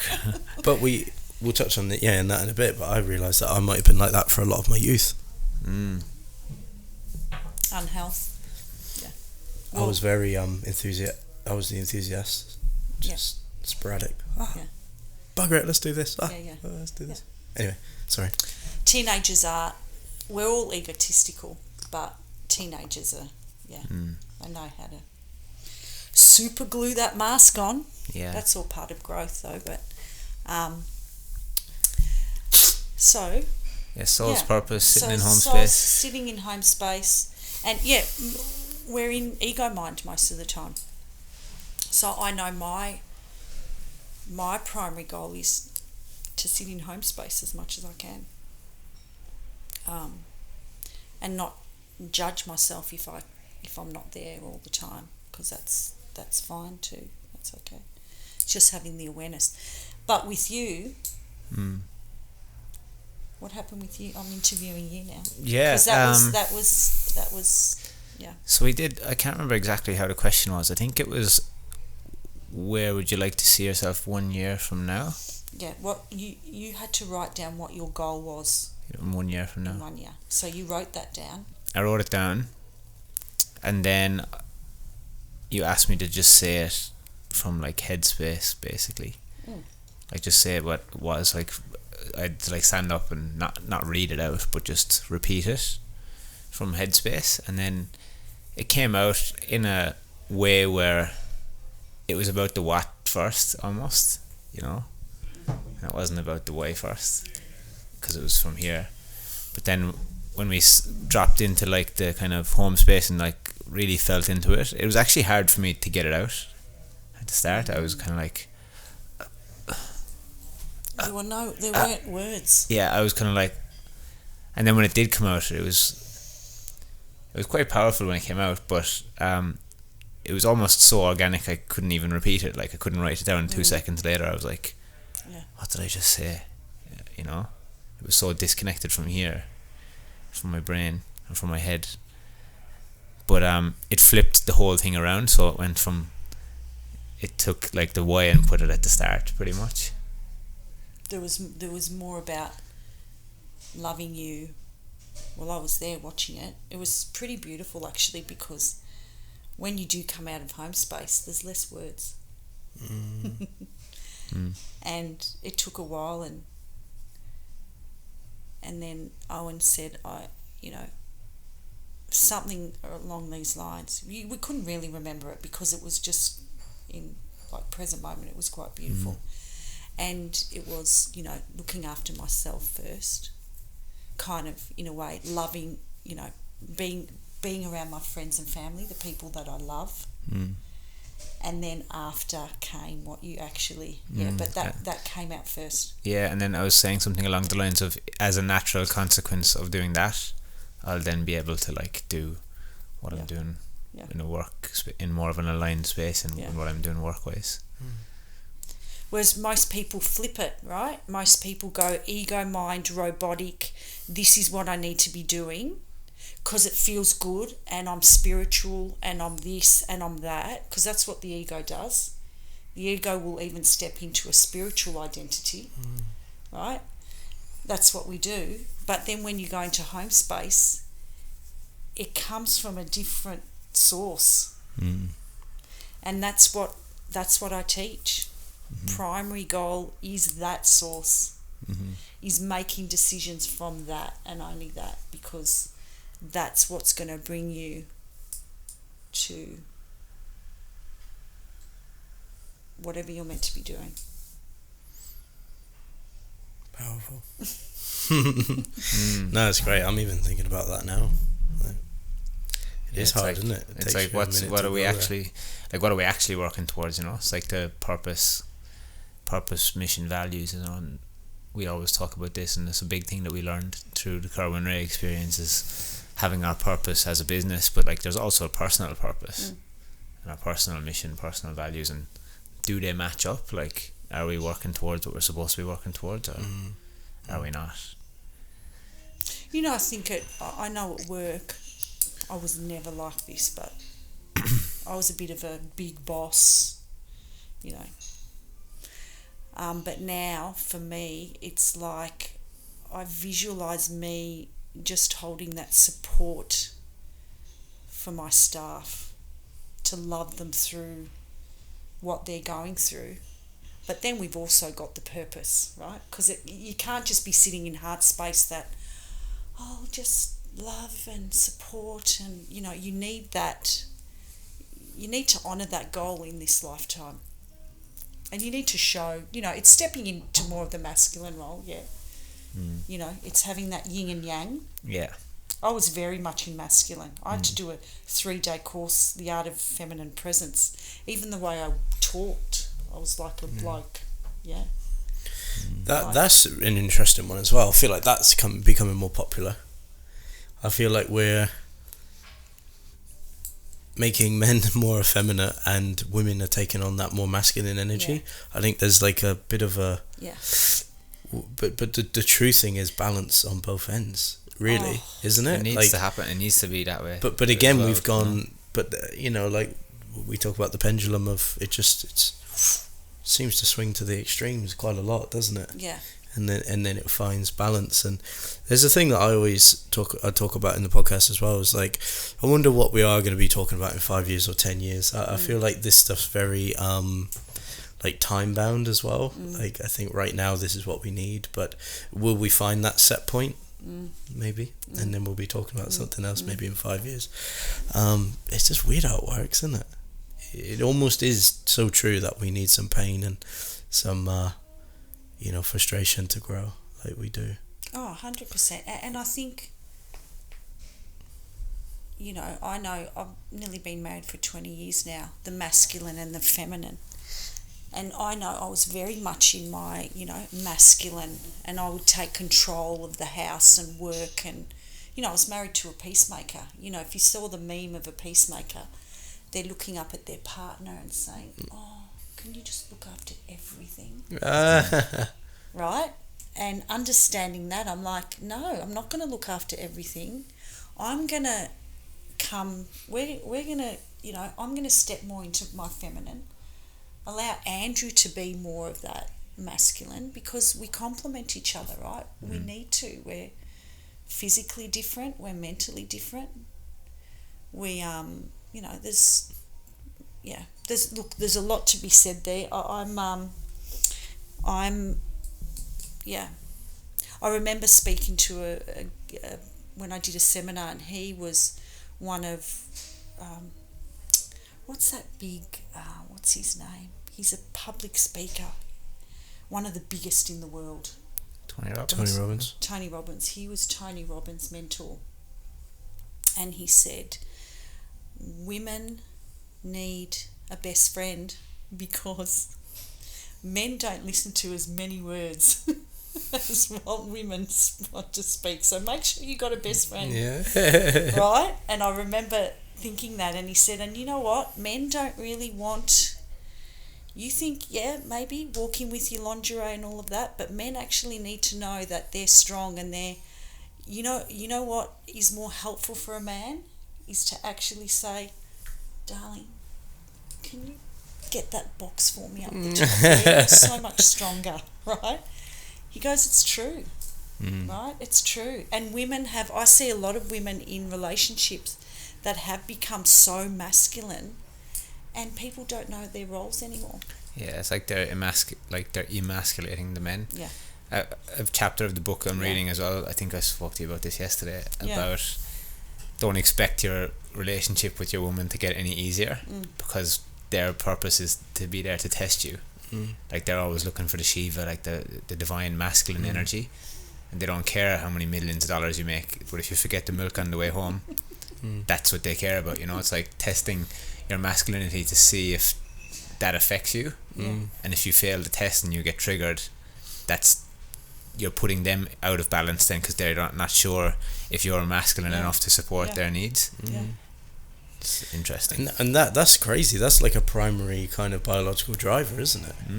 Really. Yeah. I mean, if we strip it right back to hunter-gatherer kind of, even primordial soup, like that's what we need, right? Like it's and then it comes out in that way, and then we turn it into this kind of other material thing that we, and then we can weaponize that if we want to, which gets done as well.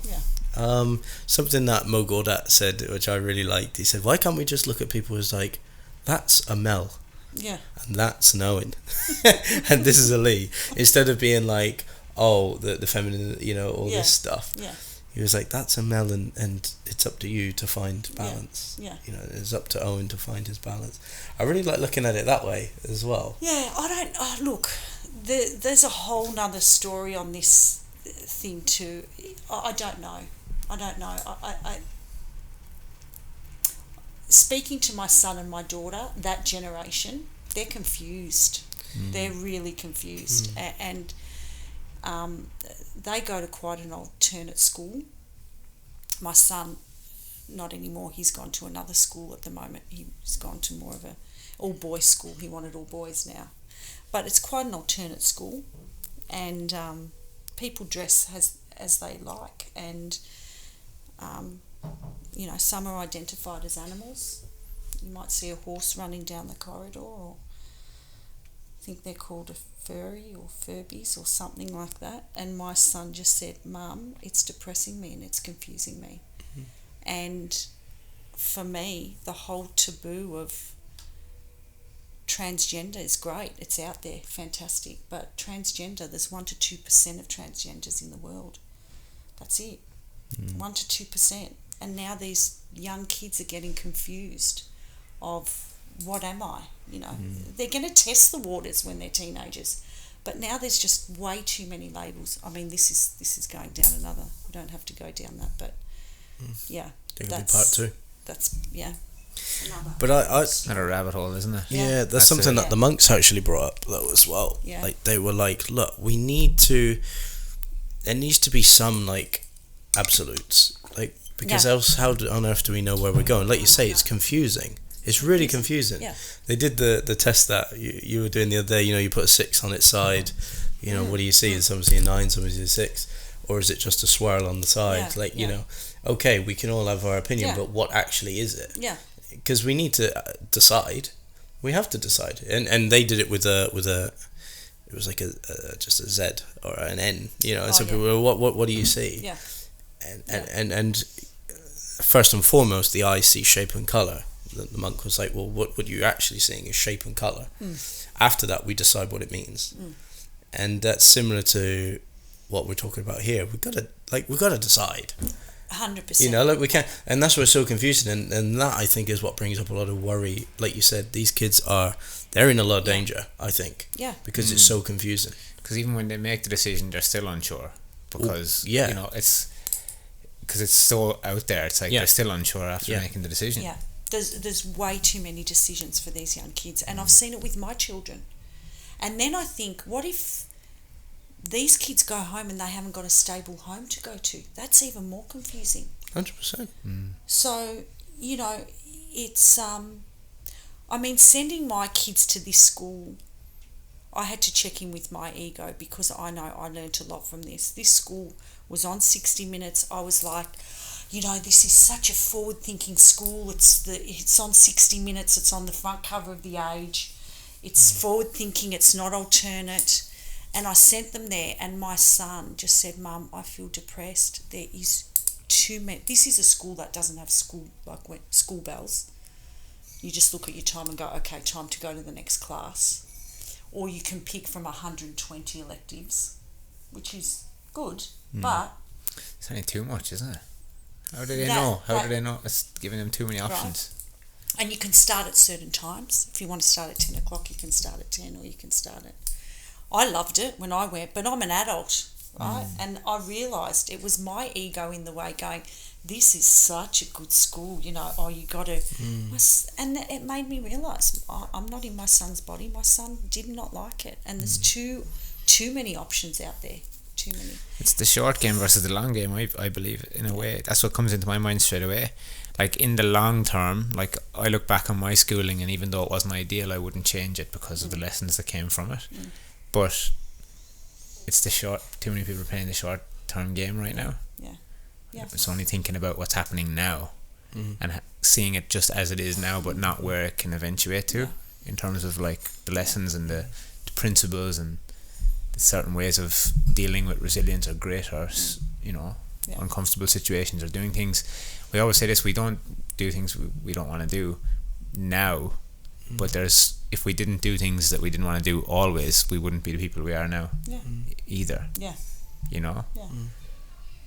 Because then there's just it's not, I don't know, it's too many options. Too many options. And we're great at complicating things. We say this at the academy all the time. We're like, we're great at overcomplicating things. As humans, we love to do it. Because it must be complex. If it's that good, like, it must be complex. It has to be. Yeah. But really doing anything like success in that form with hair, it's just doing ordinary things and doing them extraordinarily well. Like, and keeping it simple. Like even when you went into home space, and for the first 10 seconds you had nothing to say, and then what came out of your mouth was just simple. Simplified. Simplified. That was my biggest learning, I think, through education. It's helped me to simplify. Yeah. Being a 5, obviously, I love the facts and the figures. Seeks knowledge. Yeah, and we were talking about this at our last class. They were like, "Oh, who wants to sit there and watch a 2-hour hair video?" I was like, I do. But that was one of my great learnings, and it's really helped me actually. I've noticed it's helped me massively. But just to simplify, I can't remember who said it, but someone said it to me, and they were like, "Look, what you need to realize is people actually don't know." I might come into a situation, because I seek so much knowledge, with a bias of like, all right, well, people must be like here, surely, but that's just my mind's bias. It's like, no, they actually don't know. So you need to just simplify it back and take it from step one. Oh, okay. And not teach it from a place of like where I would like to be taught from. You could you fill that board with just lines and numbers, and I'll be like, yeah, this is great. And someone else will be like, what is going on?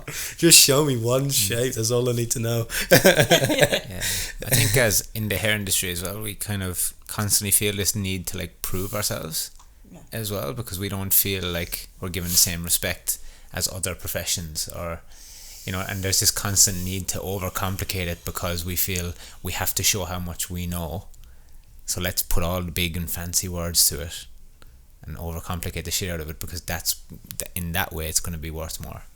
Well, we see it in our industry all the time. I love that. I love the stylist always tells the client what they're going to do. So I'm going to do this here and this here and this here. It's like, just cut my hair. Like, why do they need to know that stuff? It's just getting complicated now. Like, so funny. It's a constant need to, but it's a constant needing to prove themselves. Do I have my approval? And the danger there, I feel like, is if the client hears something that they don't like, why are you doing that? And then it can get a bit weird. So, but that constant seek of approval. Like, I know people that do it firsthand, and it's a bit painful sometimes. That was a big trigger for me, definitely, as a hairdresser. That was huge. Yeah. Like the search for respect, almost. Yeah. Well, that's the inadequacy, right? Like, I'm not inadequate. I know what I'm doing. Yeah. And we do that through awards and this and that. And Of course. Blocks of glass, I call them now. But that goes so far away from that home space. That's going way out there. Oh, totally. You know, it's like taking it completely away from that place of being solid or anchored in yourself. That you don't need to prove that. Yeah. Like we went into our last educational setting and we didn't really even need to say anything or prove anything. And we shared our stories in the second day for the students, but it was with the purpose of helping them have some sort of inspiration or there's power in the story. And we just kind of sat there and just allowed them to come up with all the answers. We were the facilitators. Instead of education, now we're looking at it as facilitation. Like people are growing themselves, we just hold the space for them to do it. That's the key. Yeah, we can't do it for them. You can come to Area Academy, you can still leave with nothing. Yeah. It's up to you. Yeah. You can go to conscious creativity, you can leave with nothing. It's up to you as well. That's right. You know, and I'm sure you see it as well, but yeah. Yeah. So what's next for Mal? What's next? What's next? I baked bread this morning. Oh, I baked my own sourdough bread, so I baked that this morning. Cool. I don't know. I'll just see how things eventuate, and I know you always have to plan. At the moment, I've got a mindset and business coach to help me through a lot of the stuff that I don't like doing. I'm not good at technology. I put my hand up to that, and I know what my strengths are, so I just work on that. And that was really tough for me, and she helped me through that too. Basically, you know what? Don't waste your time doing the stuff that you don't want to do. Get someone else to do it. So, and, you know, just keep doing what I'm doing. And, living in that home space as much and see what comes from that. What eventuates from that. I don't know. So, but, yeah. Awesome. Well, yeah, we need more people like you in the industry, you know. Like we were saying yesterday, there's only a handful of people that I can think of, maybe less, that are kind of having these conversations. And, you know, that's where it all starts, doesn't it? Yeah. It's just trying to cater for the humans instead of the industry. It's like the humans of the industry. It's going to make the industry better anyway. Oh, yeah. It's like, well, we need to go back 2 steps in order to go forward. Like... and going a layer underneath and just being like, okay, well, and you know, that's why it excited me so much to see your course when it popped up. It's probably one of the only bits of education in the hair industry that we've signed up for in the last couple of years, because it's in the hair industry anyway. All of our education has been outside the hair industry. And I'm going to admit, when I first saw it, I was confused. I was like, conscious creativity, what is she doing? Yeah, because I was like, nobody, no. Like, because no, that's not, I was like, that's not our industry. Like, you know, what is she doing? I was like, what is she doing? Yeah. And it was so like, and that's why it was perfect timing. Yeah. You know, all the conversations you had with Owen and, you know, stuff that you'd share, and I'm like, oh, this is great. Yeah. And then, when I finally did see you, it was perfect. Yeah. It was so good. And then, but, it just need more. We need more of it, don't we? I can see why though people wouldn't do it, because it's painful sometimes. You know. It's you have to be ready for it. Gotta be ready. You have to be ready for it, and I think that's the thing too. It's like, you know, when I was even starting these courses, I'm like, the ego was like, I want to have a full room of people so I can heal these people, because I know what works and what's going to bring joy into their lives. And then it's like, you know what? If one person comes, that person is ready at just the right time. And exactly like with you guys, you know, I know Aaron, and my husband's cousin, you were cutting Aaron's hair. Yeah. He was talking to you about it or something. He told me about it, and then... And who's Aaron? Aaron Dimstas. Yeah. Well, I don't know him. You'd know him to see him. Yeah. So he's the one who lined up the coffer thing situation. Yeah. Because he was like, I've seen you guys travel a lot for work. I was like, he's like, I partly own a bag company. Yeah. I was like, great. Sounds good to me. Coffer pack. There's one over there. There's one. There's one of them. There you go. So like, and that's kind of how it started, and it's just serendipity, isn't it? Yeah. There's been a lot of serendipitous things happening in the last few weeks for me. It's like a theme that's ringing true in my life, and I'm just like, just going to follow it and see where it takes me. The timing of everything is perfect. And well, it's wonderful seeing you boys do stuff like that. It really, it warms my heart. It really does, because, like we said before, we do need it. And there's not a lot of, I don't know really anybody else. Well, you know somebody else that you said in Byron Bay that's doing it. But I didn't know anybody that was doing it. And, when I listen to your podcast, I love it. I love hearing it. So. Thank you. Thank you. So we always end the podcast on one final question. We've got one departing question. Well, I don't feel like this is our last podcast. I feel like I feel like we have another one. Oh, there's part. There's a part 1 to 10. Yeah, we can chapter 1, the Chronicles. Chapter 1. I love that. Yeah, we'll have to come out to the spa next time and do it. Yeah, that would be nice. Well, I'm loving this background anyway. Yeah, it's a beautiful nice. tree. It's nice. There's a little bit of noise in the background, which is that's fine. A bit of Hertz music would be nice instead. Yeah. But our last question is from on a conscious standpoint, it's probably a heavy one. Yeah. But it could be as long as you want. It can be as short as you want. We've had 1-word answers. We've had 20-minute long discussions about it. But it's, are you happy? Am I happy? Oh, I don't like the word happiness.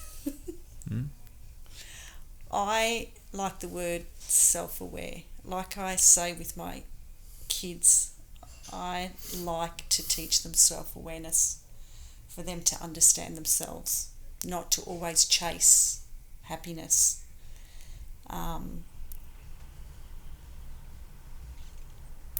Even when I studied the sutras, it's like as human beings we're constantly chasing pleasure and running away from pain. Life is one day good, one day shitty, one day good, one day shitty, 1 minute good, 1 minute shitty, right? That's just part of the duality of life. And, even just the other day I had a shitty morning. Human beings, we have shitty mornings.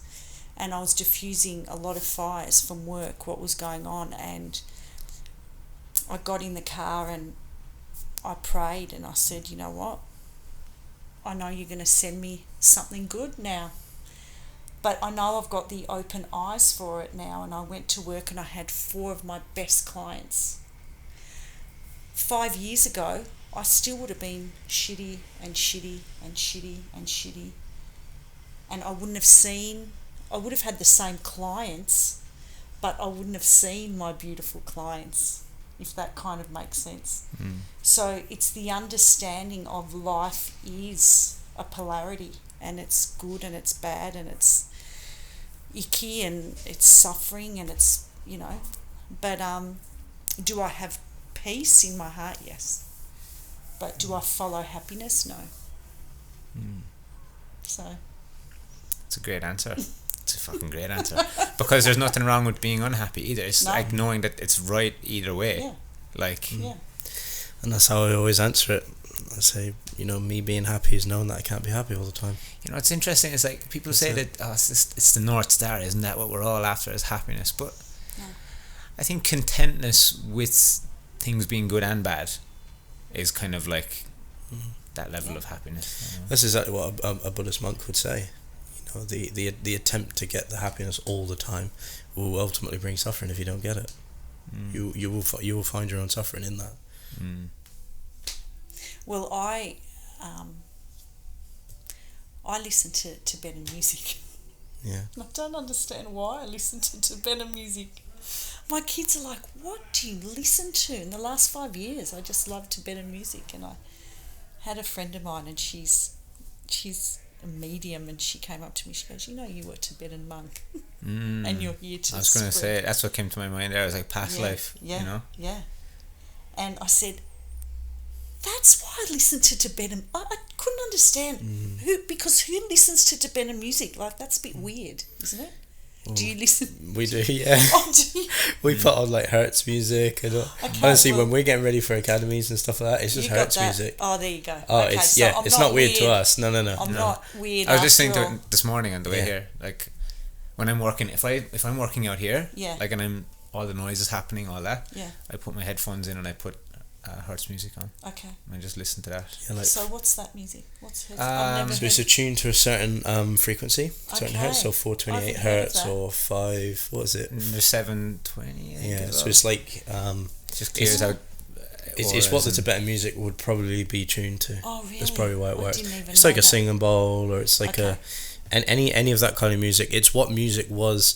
So I think it's 428 is like basically Earth's frequency. Okay. And it was originally what instruments would have been tuned to. Right. All the old orchestral instruments, everything was resonated with 428. Okay. And then they changed it to 440 in the modern day. But yeah, it's very healing. I've never heard of that. Yeah, so 428, there's a 500 one and then there's a 700 one. Okay. But I can probably guarantee if you checked out the Tibetan one, there's probably some frequency going on in there. That's the reason you like it. Yeah. And it's healing and it's amazing. And when you hear 420, so I play guitar. I played guitar since I was a kid, and it's tuned to frequency 440. But when you tune it to 428 and hear it, it's something different. It's a fraction different, but it hits you in a different way. Oh, wow. You feel it in the heart. Okay. Yeah. The chords just feel more emotional. Oh, and so you're just method in the madness. Some people think it's all madness. Really, we're all a bit mad, eh? Yeah. What the fuck are we even doing here? Like, so. I had a weird thought earlier. What is this? Like, what's it got? What's really going on here? Just hang on a second. I'm just going to practice a moment of presence with my mic. The colours and anyway. Are we dreaming? We are. We probably are. Is this a dream? Is this a simulation? Weird one for you before we end it. Someone said this.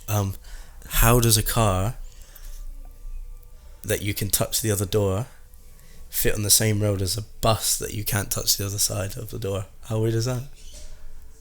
Think about that one. Driving in your car and you can literally touch the other door. Yeah. Fits in the same space that a bus can fit on. That's weird, isn't it? Yeah. How strange is that? Can you touch the other side of the bus? No. Jeez. Yeah. You can't, can you? We are dreaming. Yeah. We're dreaming. Put it in the comments below. What do you think? We are dreaming. We are dreaming. You can't answer out of ego either. No short answers. No short answers. Drop into home space. Yeah. Well, thank you so much for giving us this few hours of your life. My pleasure. It's been an honour, a pleasure to spend time in your presence. The Present Moment Practitioner herself. Love that one, by the way. Yeah. The Chronicles of the Present Moment Practitioner. That came to me through a meditation. There you go. Present Moment Practitioner. Love it. Yeah. So yeah, thank you, Mal. Really appreciate it. Love everything that you do and you're about, and all of your learnings are going to help us so much in what we're doing and carrying it forward and paying it forward as well. You know, I think for us, a big thing that came up in one of our workshops recently was from Kieran in the Barber Academy. He said, why does he want to be an educator? Because we do this exercise with people in the Train the Trainer. Why do you want to be an educator? Why do you want to get into education? And he's like, I want to just pay forward and pay respect to all the people who have taught me along the way. And that really hit me, because I was like, whoa, that's kind of a great reason why. Because it's disrespectful to not pay it forward.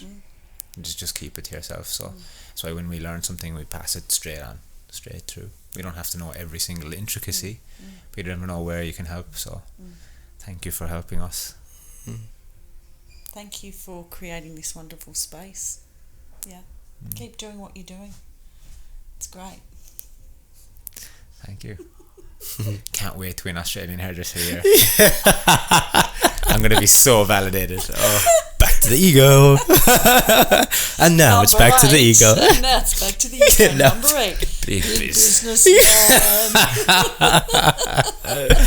Okay, thanks for listening, everyone. Yeah, thanks guys. You. If you want to check out Mal's courses, look her up on Instagram. What's your Instagram? Malisa Masci. Malisa Masci. With an A. M-A-L. I say. And Conscious Creativity is her workshop, which the next one's coming up. I think it's probably going to be on around the same time this comes out, actually. Yeah, the next one's in Sydney. Oh no, the next one's here in Melbourne, and then I've got one in Sydney.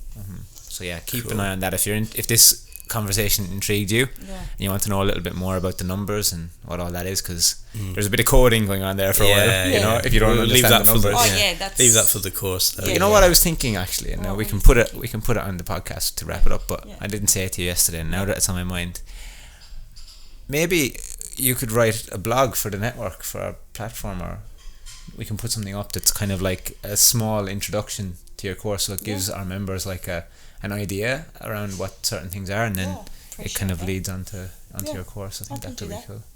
Yeah, because we have like a lifestyle and personal development section. I don't know which one it would fit into, probably personal development, and we have some things in there around different things like the ego, but maybe it could come from you, you know, in whatever shape or form. I'll only do it if that idea came out of home space. Yeah. Yeah, it did. Do you know where the idea came from? It was in the infrared sauna yesterday. I was thinking about it, and I was thinking a lot of the stuff that we're speaking about is code, but if we can help it be understood in a really light way, where it's almost like a little bit of a lead through into the course to try and filter the right people into it, you know, because somebody will read it, they'll resonate, and then boom. Yeah, I'd love to do that. Great. Well, that's Thanks, it. Guys. We could keep going. We're going to have another podcast here for a second. Yeah. Thank you for listening. Amazing. Like, subscribe, do all the stuff that the boss would tell you to do. Thanks, boss. No worries, big business, man. See you next time. Thank you. Bye.